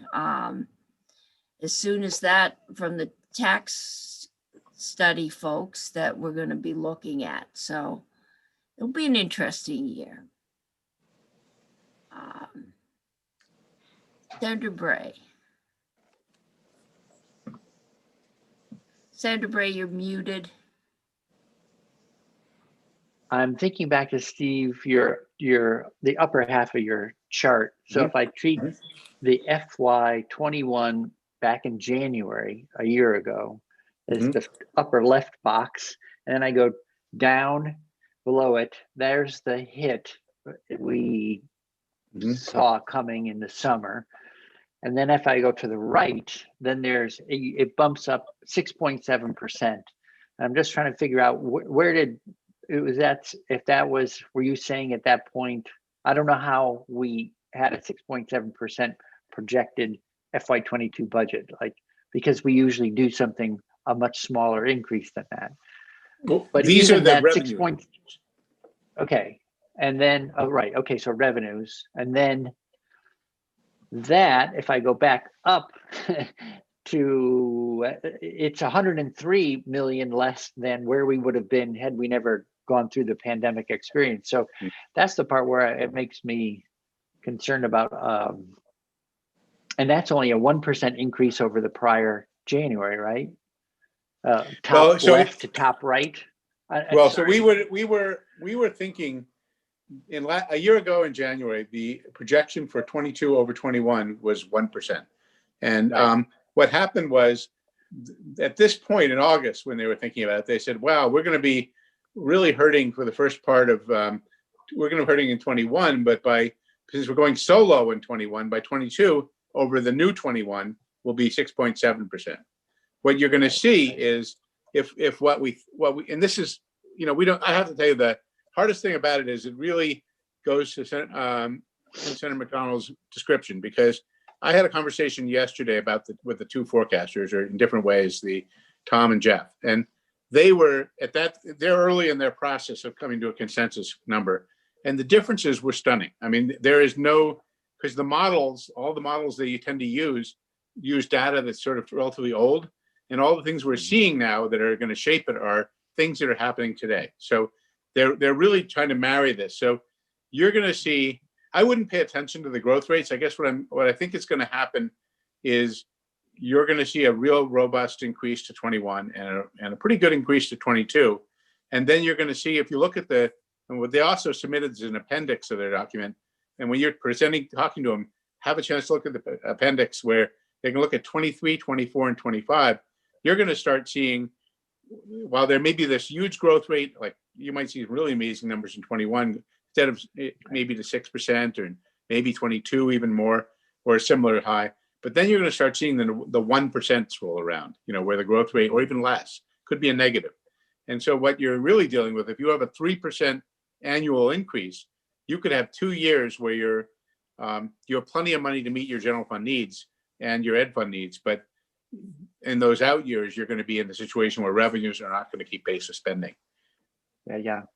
Well, I guess Senator McDonald's inspired me to think of some sort of metaphor. It's like, I'm hoping that we're building a staircase and we're not going off a diving board where we get a big bounce and then we go up and then, then we're going to start heading for the water. So. Yeah, that's the risk. And that's going to be, but I always feel like this time of year, I'm always telling you to worry about this, worry about that. And then, you could be in a situation this is sort of you'll have to talk to Tom about this, but we've had recessions in the past, but we have never seen this level of economic response from the federal government. And even the ERA money, which we received, was a way smaller fraction of this. And you're watching us essentially buy out a downturn, and you're going to be. And I think we're all, even Tom's sort of amazed by that. So you're going to these will be fair questions. And yeah. And just to say one thing, there is some structural issues that we're going to need to deal with. That the pensions is going to be one that's going to be a big one. Then the state colleges, you're going to still have to deal in this context with. They have a question of a $30 or $40 million a year for the next 3 or 4 years, above what we've given them, plus $7.5 million for school construction, and these are all and so at the same time as you have a lot of resources, you have a lot of structural needs to deal with that you're going to have to figure out. Senator Brock. And perhaps I'm just repeating what others have already said, but one of my major concerns in all of this, and particularly when there's some sign of good news, is we have a very, very long history of getting sums of money for the federal government that last only for very short periods of time, almost like one-time revenue, and create new programs or create programs that manage to expand themselves. And then when the federal largesse stops, we're left with trying to figure out how to pay the new bill. And I would hope that as we look at this from a forecast standpoint, that we keep in mind what portion of the revenue that we're getting is new, that really is one-time revenue. It's not continuing revenue based on the fact that the source is really the federal government. Yeah. And we're going to work on charts to lay that out, but I think you're hitting exactly right. Yeah. Madam Chair, Senator Brock couldn't be more spot on. When one of the things we were asking in our other committees is how the money has been spent recently, and it seems to be for one-time things, fixing people's furnaces and helping upgrade electric stuff. And it's so far we haven't seen new programs, and that I think we're all going to keep our eye on that. When you have it, you don't start new programs with a one-shot money. I would repeat that the question is, perhaps we might consider in the next few weeks and ask the advice of Steve and others when the best time for us to wrap up might be. Well, Madam Chair, I would add that I see some of that already. If you take a look at the new federal stimulus bill, as I understand it, for internet, for example, there are proposals to provide subsidy funds to individuals who can't afford internet service. And that immediately sounds like a new program to me. And my concern is when that federal money of providing so much per month to people who can't afford internet goes away, where are we going to get the money to keep the program in effect? Because we now will have great difficulty putting the toothpaste back in the tube. A worthy discussion to be had, but We will. when we get to it. Even if you don't need to do school online, you will most certainly like watching Netflix. So it will be hard. But I've already been thinking we do subsidize electric bills for low income. There is a connectivity charge. Do we expand that? It's an issue that will come up sometime. And part of the reason that joint fiscal has to look at and approve grants, one of the big concerns is we're hiring people or we're getting money for a program, and just that, once we start a new program and 2 years later the money goes away, somebody has to get laid off or somebody's services end. But when I first came here, the year before is when the bottom fell out of the economic bucket in the late 90s. And we had put all that one-time revenue into things like kindergarten, and the pain in this building was palpable if you walk down the hall, because very painful cuts had to be made. And for the first quite a few years I was here, coming out of that experience, legislators were very sensitive to not wanting to go through that pain again. And we were very careful about one-time money and a sustainable rate of growth. But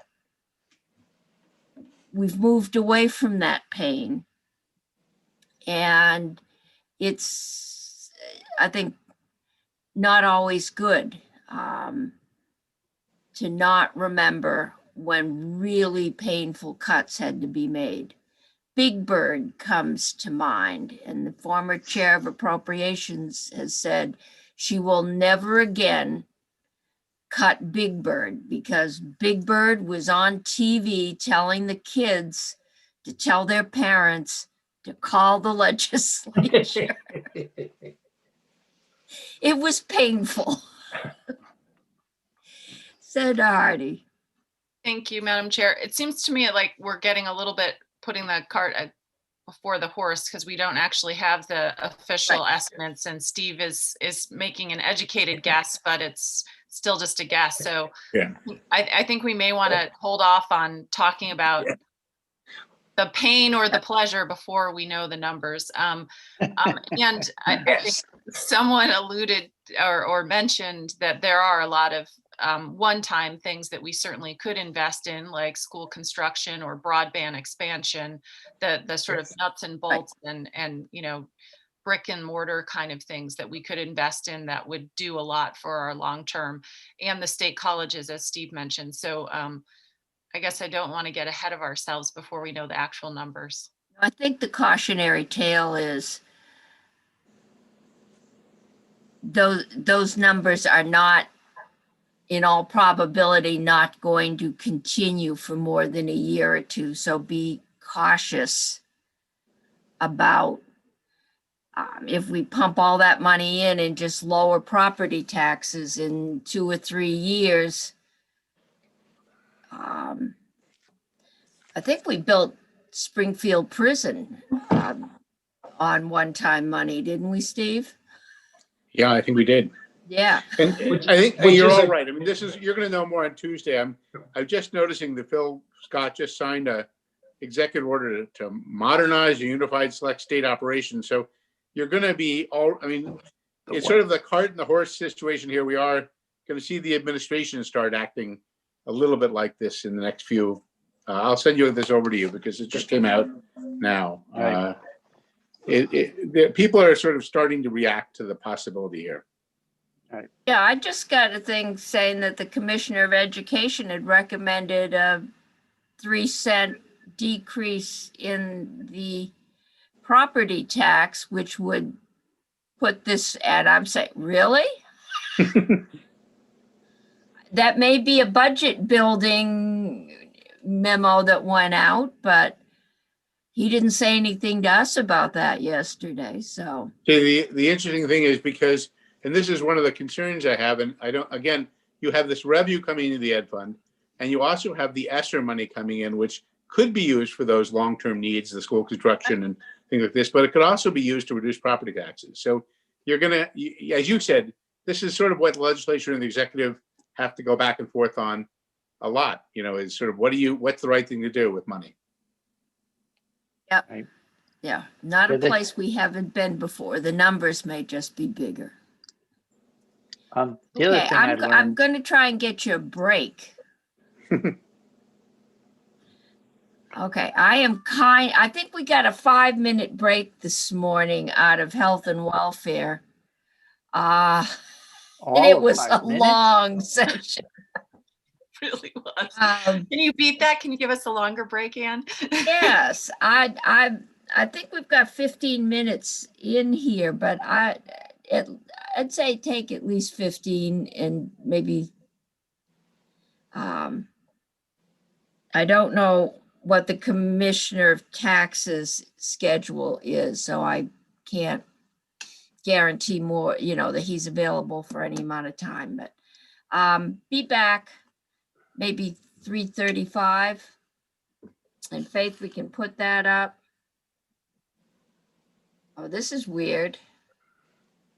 I got,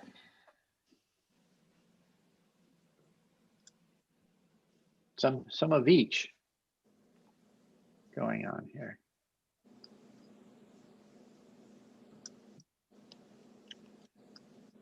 So I'm looking at the executive order, and that whole big fight about the Natural Resources Board has been addressed through an executive order. But I learned that in the first 15 days of a biennium, you can. Senator Yeah. Bray, we're on break, and I want you to know that this is still live streaming. So anything that you share now is going over live stream. I think people are trying to break and shut down. Sure. Thanks, Faith. Okay.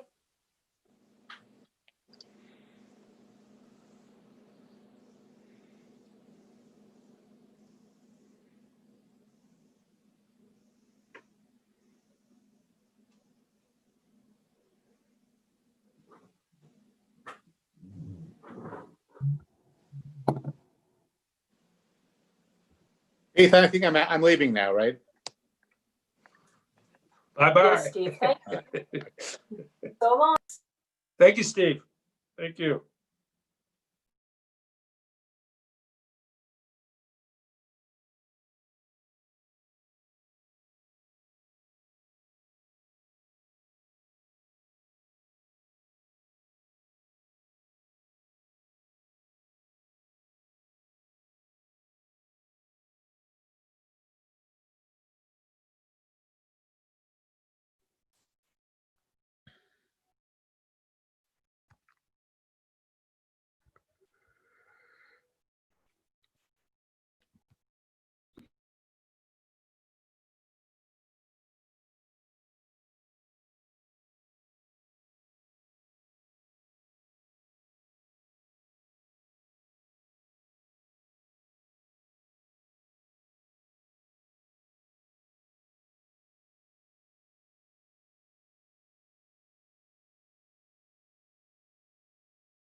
Senator Cummings, I think it's time. I do too. If people are here, are people here? I bet they are. Let's see. If we start, they'll be here. Okay, I think so. Let me see if I can get back to my agenda. No, I gotta get in again. I gotta find time to have a call with Shadi. Okay. So we are up. Okay, this is Commissioner Bolio with us. And Chloe is back.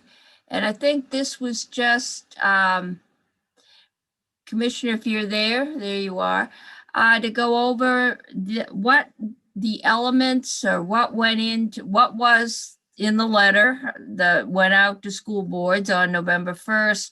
What are the elements that go into it? I think then Chloe is going to talk to us about the Ed Fund as it looks today. Is that right? Things that might have changed. Okay, floor is yours. Thank you, Madam Chair. Craig Bolio, Tax Commissioner.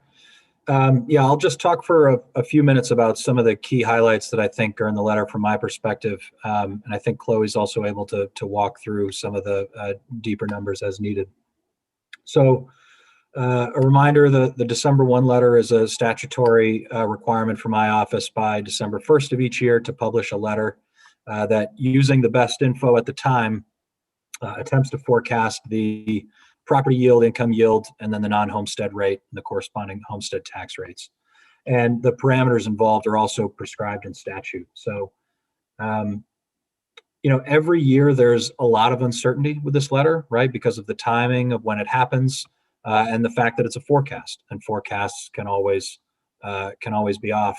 And it's also dependent on what kind of behavior results. And sometimes the letter can incentivize a change in behavior or induce a change of behavior that changes the outcome. So, this year, I would say greater than all years, has more uncertainty.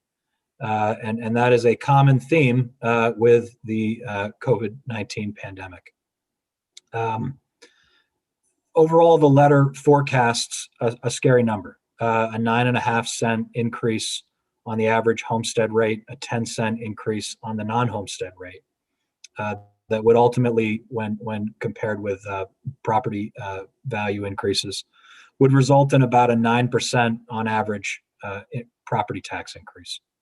So, if that comes true, that would be one of the largest, or maybe the largest, single year homestead property tax increase in like the last decade, maybe more. But as I said, there's a great deal of uncertainty in that forecast. And the two main elements that drive that 9.5-cent increase, the first was a almost $39 million downgrade in the forecast of the non-property tax revenue sources that go into the education fund when the forecast was last done in August of 2020. So a reminder, about a quarter of the education fund is homestead property taxes. A little over 40% are the non-homestead taxes. And then another quarter, the biggest non-property tax element, is the sales tax. That's about a quarter of the ed fund. So, as we justifiably worried about the economic downturn due to COVID-19, there was a significant downgrade to the sales tax revenues and other revenues that go into that forecast. And that was what we are required to use for the December 1 letter. The other major element, which I apologize, I'm not an expert on the details on, but the treasurer's office had projected a $32 million increase in the cost of teachers' retirement. So it went from, I think, 6 million or 6.8 million last year to over 38 million this year in the projection. So between that $38.8 million downgrade and a $32 million projected increase in the teacher's retirement, that would account for over 8 cents on a 9.5-cent projected increase. So a lot of it is within, or about 4 cents of it is within just the revenue downgrade that all of us watching the receipts that are coming in now no, we are beating that forecast. And there's another e-board meeting next week that will refine that forecast and will invariably change the results of this letter. So, I think my central message is we should take it seriously. It would be a significant challenge, I think we all agree, to affordability if the results of this letter become reality. But the counterpoint is we have had scary letters, maybe not this scary, issued before. And through a lot of hard work with school boards, with the legislature, with the administration, we've been able to mitigate or eliminate those forecasts from becoming a reality. And that this year, maybe more than ever, we might have an opportunity to do that because of some of the volatility with some of the elements involved. Beyond that, we have some of the normal ordinary pressures. School budgets rise faster than property values, and so that tends to put pressure on the rate each year. But it's really hard to determine how this plays out. I think the new forecasts are going to be key. There's going to be a new federal administration. Does that mean more federal relief coming? Does that mean there's more flexibility with federal relief to do direct revenue replacement? Those are unanswered questions. But those are questions that create a significantly different outcome for the education fund. So in normal years, it's challenging to see how this will play out this more than ever. I don't have a crystal ball. Any questions for the commissioner at this point? Commissioner, you didn't take into consideration any of the ESSER funds that might be able to drop to the bottom line. None of that's correct. I mean, we hope that that's one of the things that may be able to also help relieve pressure here, right? Is that schools may have received significant federal funds already and may have a surplus at the end of fiscal year 21, which might help some of the pressures for fiscal year 22. I should also note, I apologize, one of the things that the legislature had done last year is they had directed the department to not consider the fiscal year 21 ed fund deficit. So that is not factored into these calculations. That was my next question. Yeah, so again, we'll have to see how the actual revenues turn out for fiscal year 21 to see what the actual deficit turns out to be. But and any deficit that remains would be additional pressure on these rates. And it also figures in putting the 30 million into the reserve fund.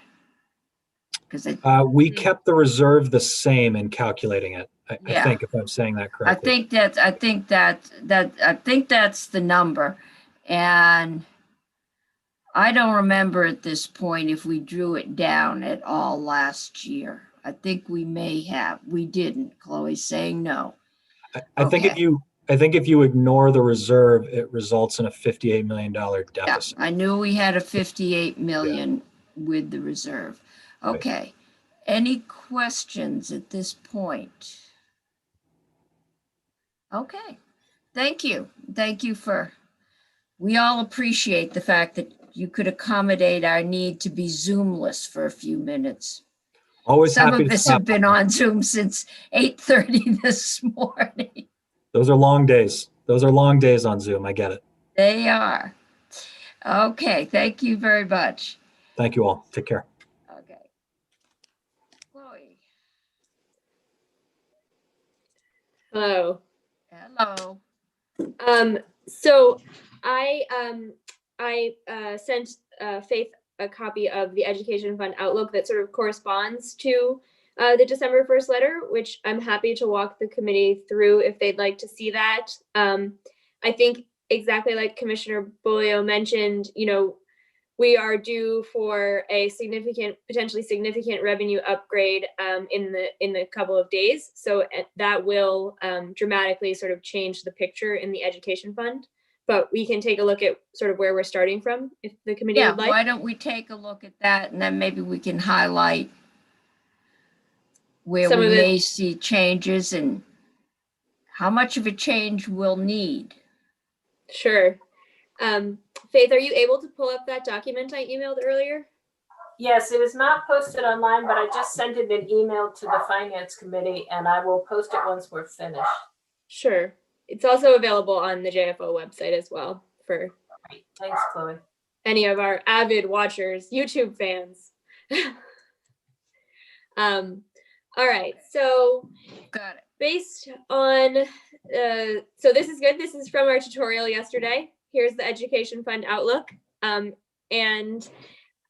so sort of just reiterating what Commissioner Bolio went through with the December 1st letter. So I think the first thing, we'll start with FY21, which is where we left off in the September session. And if Faith, if you wouldn't mind scrolling down to the bottom, because there was obviously a significant revenue downgrade initially during the pandemic. We were currently looking at, you had it correct, a $58 million deficit in a projected it's projected at this point, or a projected deficit in the fund for FY21, and that does ignore the reserve. So if we were to have drawn down the reserve to reduce that projected shortfall, the deficit would be around $19.2 million. So, that's sort of, if we were to, if six more months were to go by and revenues were not to change at the end of FY21 with the current revenue forecast, we would have a shortfall of about $19 million, because we would probably be, we would end up drawing down on that reserve at the close of the year. But so we aren't there yet. That will be the first thing to sort of look for when we get these new updated revenue numbers, is to the extent that we know that sales are improving at FY21, any improvement in the FY21 sales tax numbers will reduce that projected shortfall directly.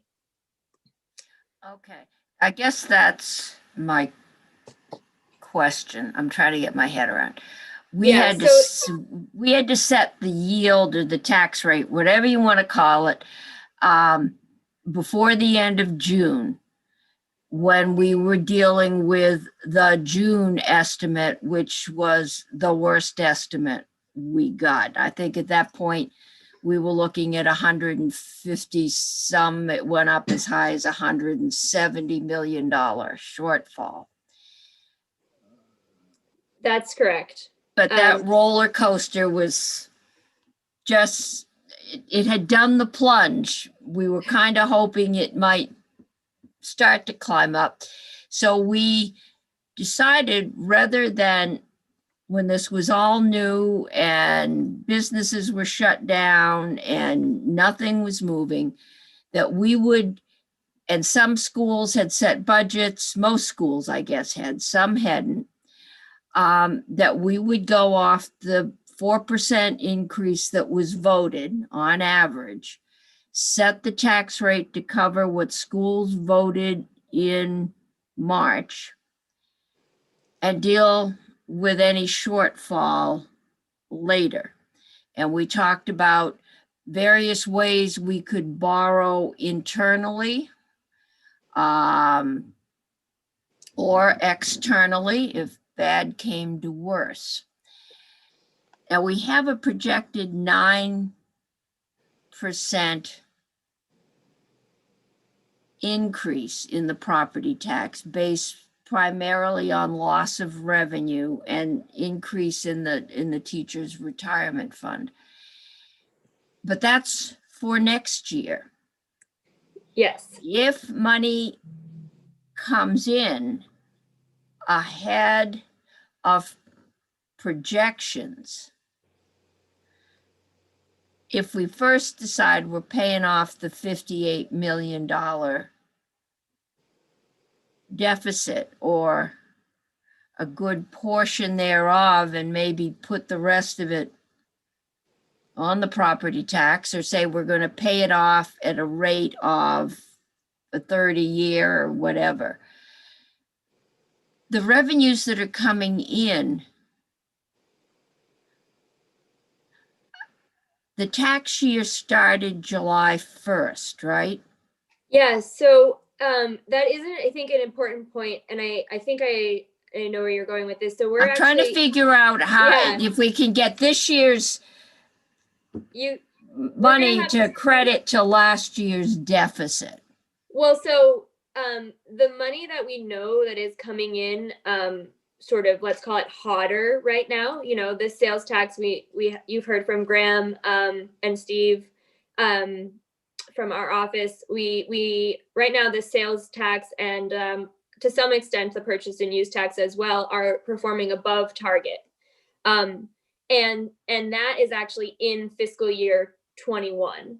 So that's the same year that we are currently carrying that deficit. So we're going to have 2 years of revenue upgrades. We're going to have FY21, the revenue will be upgraded, and that's the current fiscal year that we're in right now. Okay, so we're upgrading the August. We got Yes. more money coming in there. So anything that's come in over and above the August forecast, Yes, we can use to pay off the 58 million. exactly. And at the same time that they're updating the FY21 numbers, they'll also be updating their FY22 projections.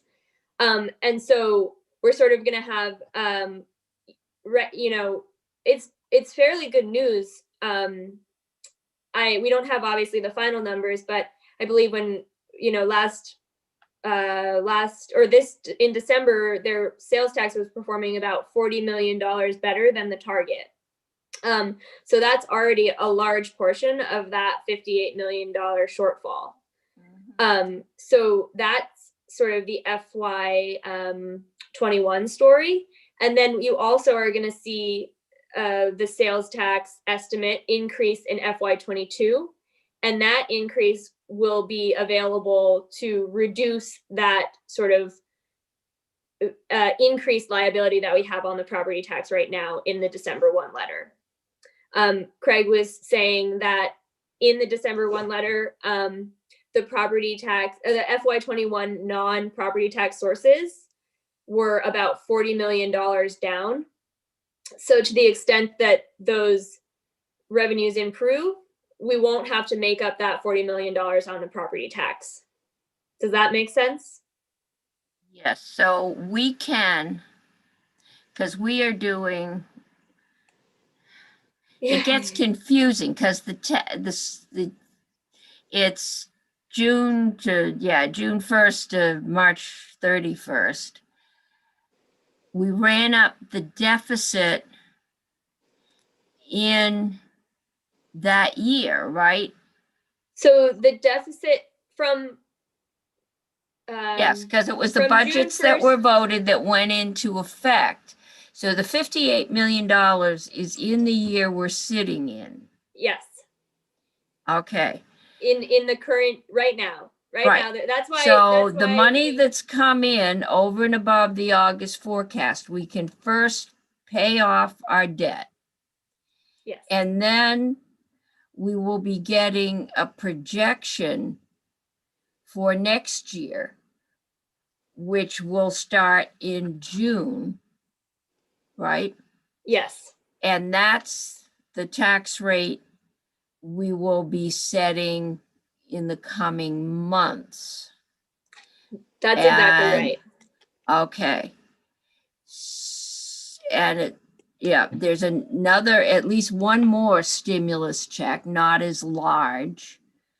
Right.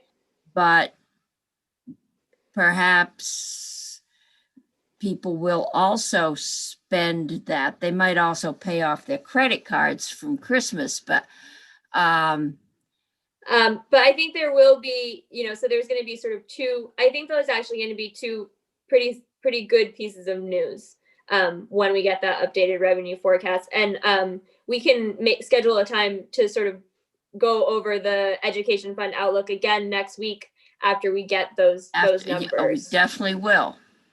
And then we've got ESSER money and more ESSER 2 money that we heard yesterday.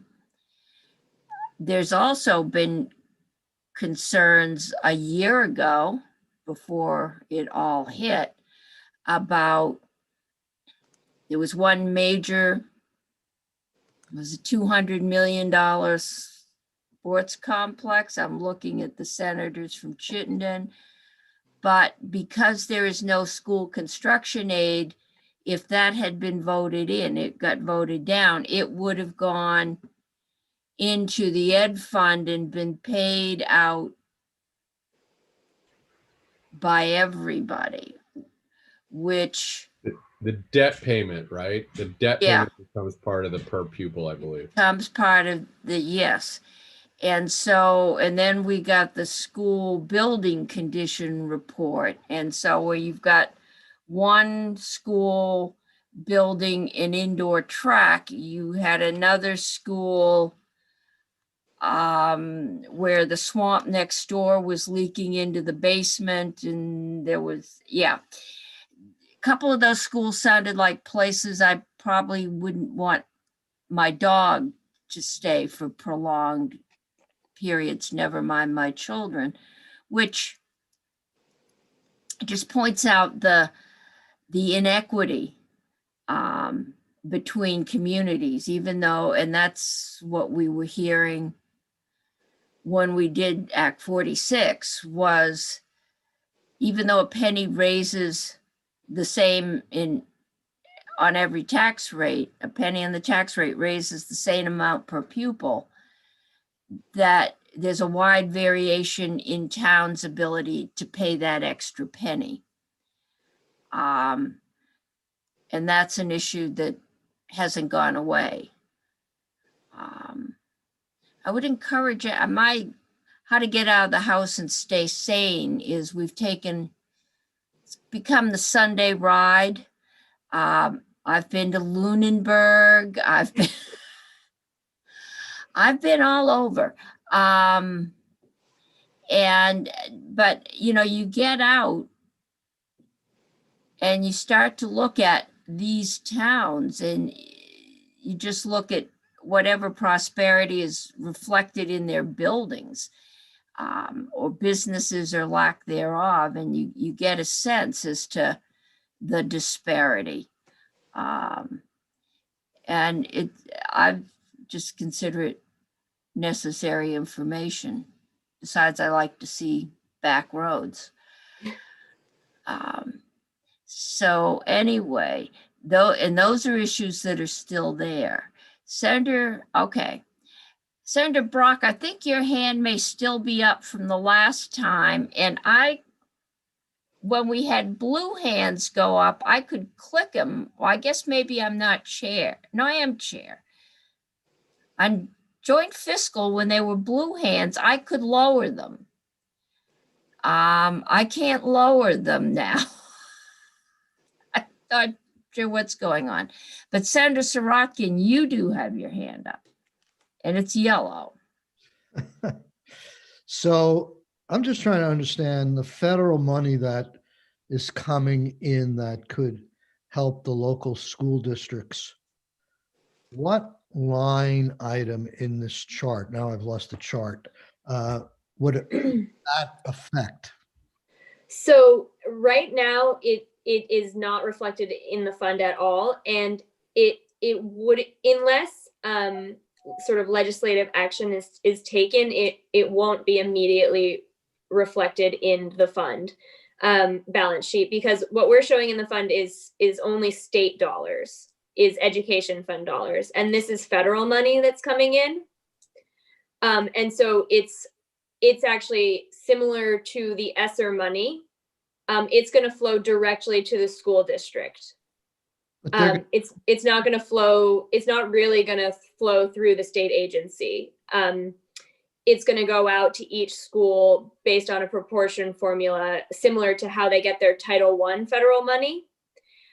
So if, depending on, some of the conversations that I imagine you'll be having here in the committee on what that money may be used for, it would have to be sort of a decision that they can use that federal money in lieu of education dollars, and there would have to be a reduction in their state dollars that they're receiving for you to see it on this balance sheet. And what line would that appear on, that reduction? It would appear under the education payment line, line 11. Okay, Would really So- appear in their budgets, right?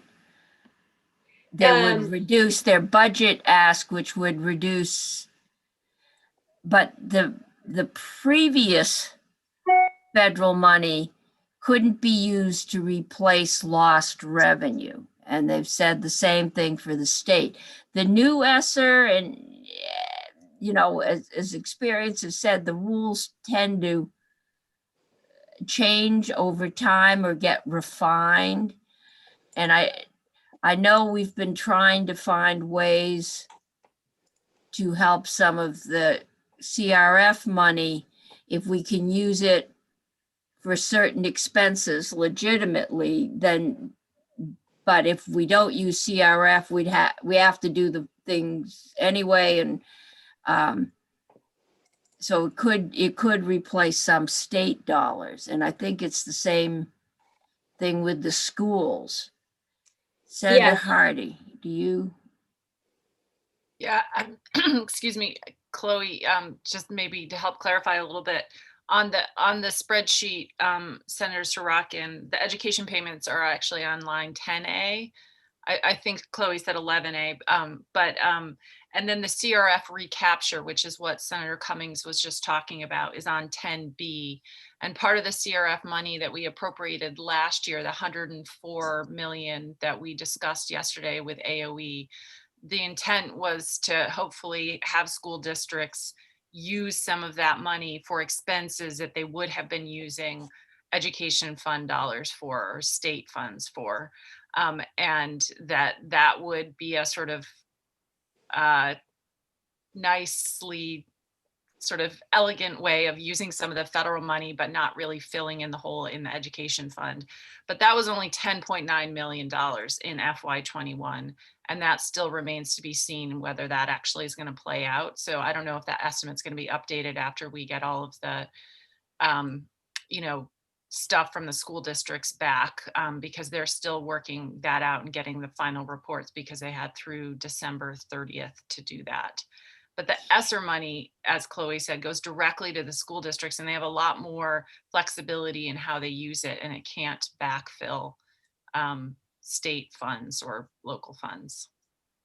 And I think what we heard yesterday is that there was a wide range in the comfort level of school finance officers. And I think if we wanted to look into it, and it's really more ed, that you'd probably find a wide range of training, salary, and experience in school finance officers. And when, Joint Fiscal Committee was told that there was $14 million that the schools couldn't spend of CRF funds, my first question was, so how much outreach and counseling and help to help the schools think creatively about how they may use those funds legitimately, and also reassurance.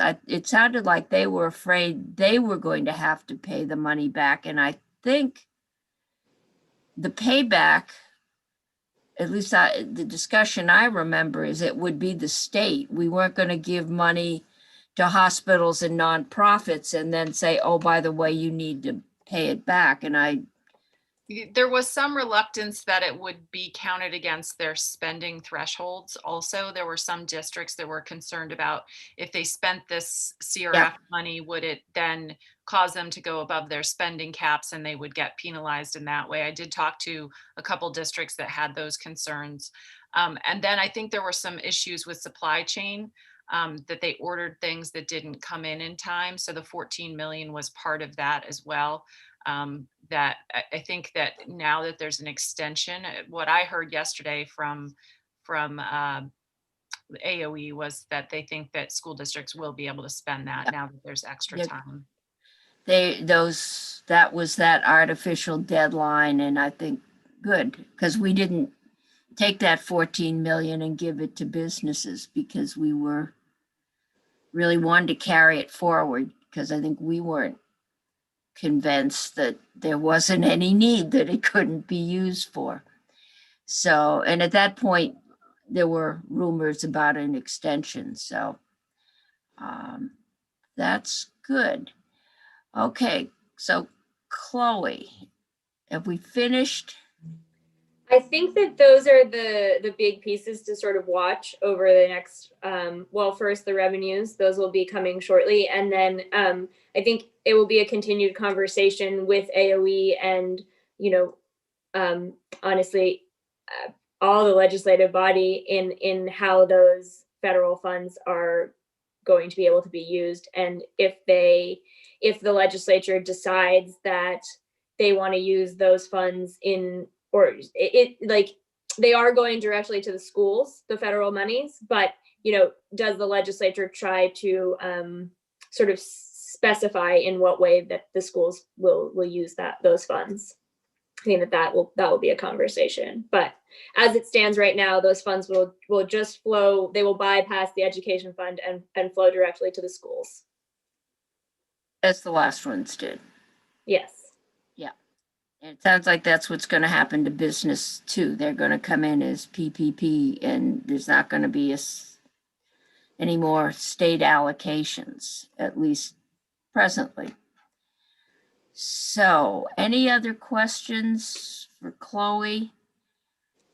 So we will resume this discussion after we get the new revenue forecasts. There's one other thing I wanted to tell you yesterday, and it slipped my mind. But look, Chloe just brought it up. I think you've all gotten a copy of June Tierney's list of projects that she wants to finish paying out. It's the same kind of issue that we saw with the schools. We know there was a shortage of cable, and the House is not doing anything at this point. It sounds like appropriations, maybe as part of the budget adjustment, is for some reason every other grant we did said, and the federal rules said, well, you had to have it all committed and had it ready to go, but you had 90 days after January to get your paperwork done. For some reason, the final bill that on broadband didn't give them that 90 days to finish up. And it sounds like this is going to go through. There may be some other things to just allow that. And unless we want, these are contracts that were executed, they've been awarded, and we will look at them, but I think we have to assume they were done according to the law. So Senator Brock. Correct me if I'm wrong, and that Chloe, you might be in a position to do that. But my understanding is that in November, the federal government indicated that they would allow an extension on certain of these payments in the event that there were supply chain issues that precluded the delivery of items before year end. And then, of course, in December, this was changed so that the December 30 date got extended outward. The thing that concerns me, though, as I look at this, half the contracts, 9 out of the 18, weren't done on time, or at least were not completed on time. And in some cases, they cited delays in the supply chain, but the supply chain involved labor.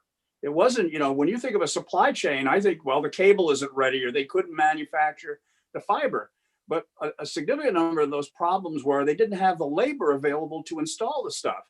And it just kind of in the back of my mind is a red flag of saying, did a bunch of people apply for stuff that they couldn't do and knew they couldn't do when when they applied for these grants in the first place. And I may be wrong, but it just doesn't look good on the surface. Initial observation. Catherine, I saw you Yeah, pop up, so yeah. I'm feeling this is more your Sure. jurisdiction than Chloe. Sure, I'm Catherine Benham with the Joint Fiscal Catherine? Office. Yes. Can you hear me okay? Yep. Okay, Catherine Benham with the Joint Fiscal Office. And I can't speak to those specific issues that you're raising, Senator Brock. I'll look into it more, but I do know that there's also some current, just how the language is drafted also internally. I think you're raising important questions, and we're in a little bit of a gray area because we anticipated perhaps a deadline getting moved, but it was a little unclear how it was going to be moved. And so we're working through this, I think, not just on the broadband, but on other areas as well. And I'll follow up on those issues that you're raising. I think about half of the ones were green lined and they were awaiting closing paperwork. But there were a couple that had supply chain, and I do remember the one labor. And I do remember saying, yeah. In fact, there were only 2 of the 18 projects that were actually done and closed.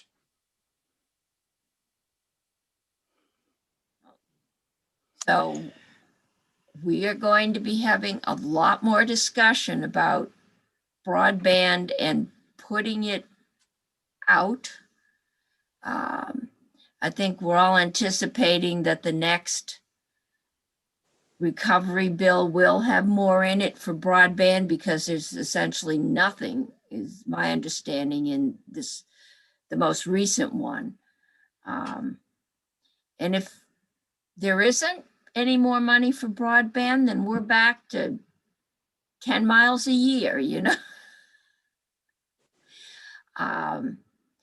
But anyway, that I think is, Catherine, correct me, but that was my understanding. There is a bill, it'll probably get attached or come out of approps, because the original bill that authorized all this expenditure came out of approps. I think there is something being worked on as we speak, but I am not in that other committee, so I don't know. I can't speak to exactly, but it will clearly go through a process. So you all will have a chance. We'll all have a chance to look at it. And we will also have a chance to talk to the commissioner. She will be in tomorrow.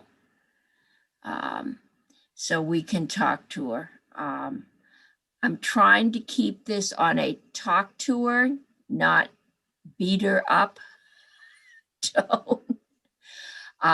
Because I think there's going to be some question also about the emergency planning plan, or, you know, the end product and what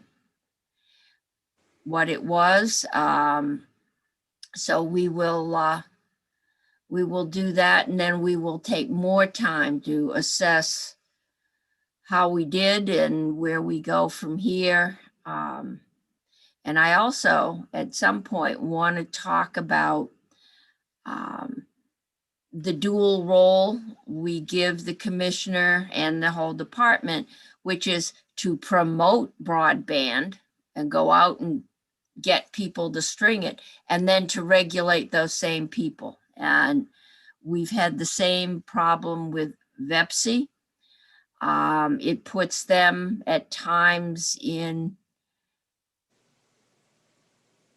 role or goal or duty clash. And I think we need to start thinking about how we separate those functions. So we'll see where that goes. I've asked Maria to do some legal research in this area, as I mentioned. I know she's working on it. It's not complete at this point, but it's part of a bill that we're trying to draft to deal with the VTA, and it also deals specifically with these competition issues, and also Open Records Act between private providers and CUDs and so on, also in conflict right now. That's been one I've been happy to send to GovOps. Public records is always touchy. Okay, so I think that's it for today.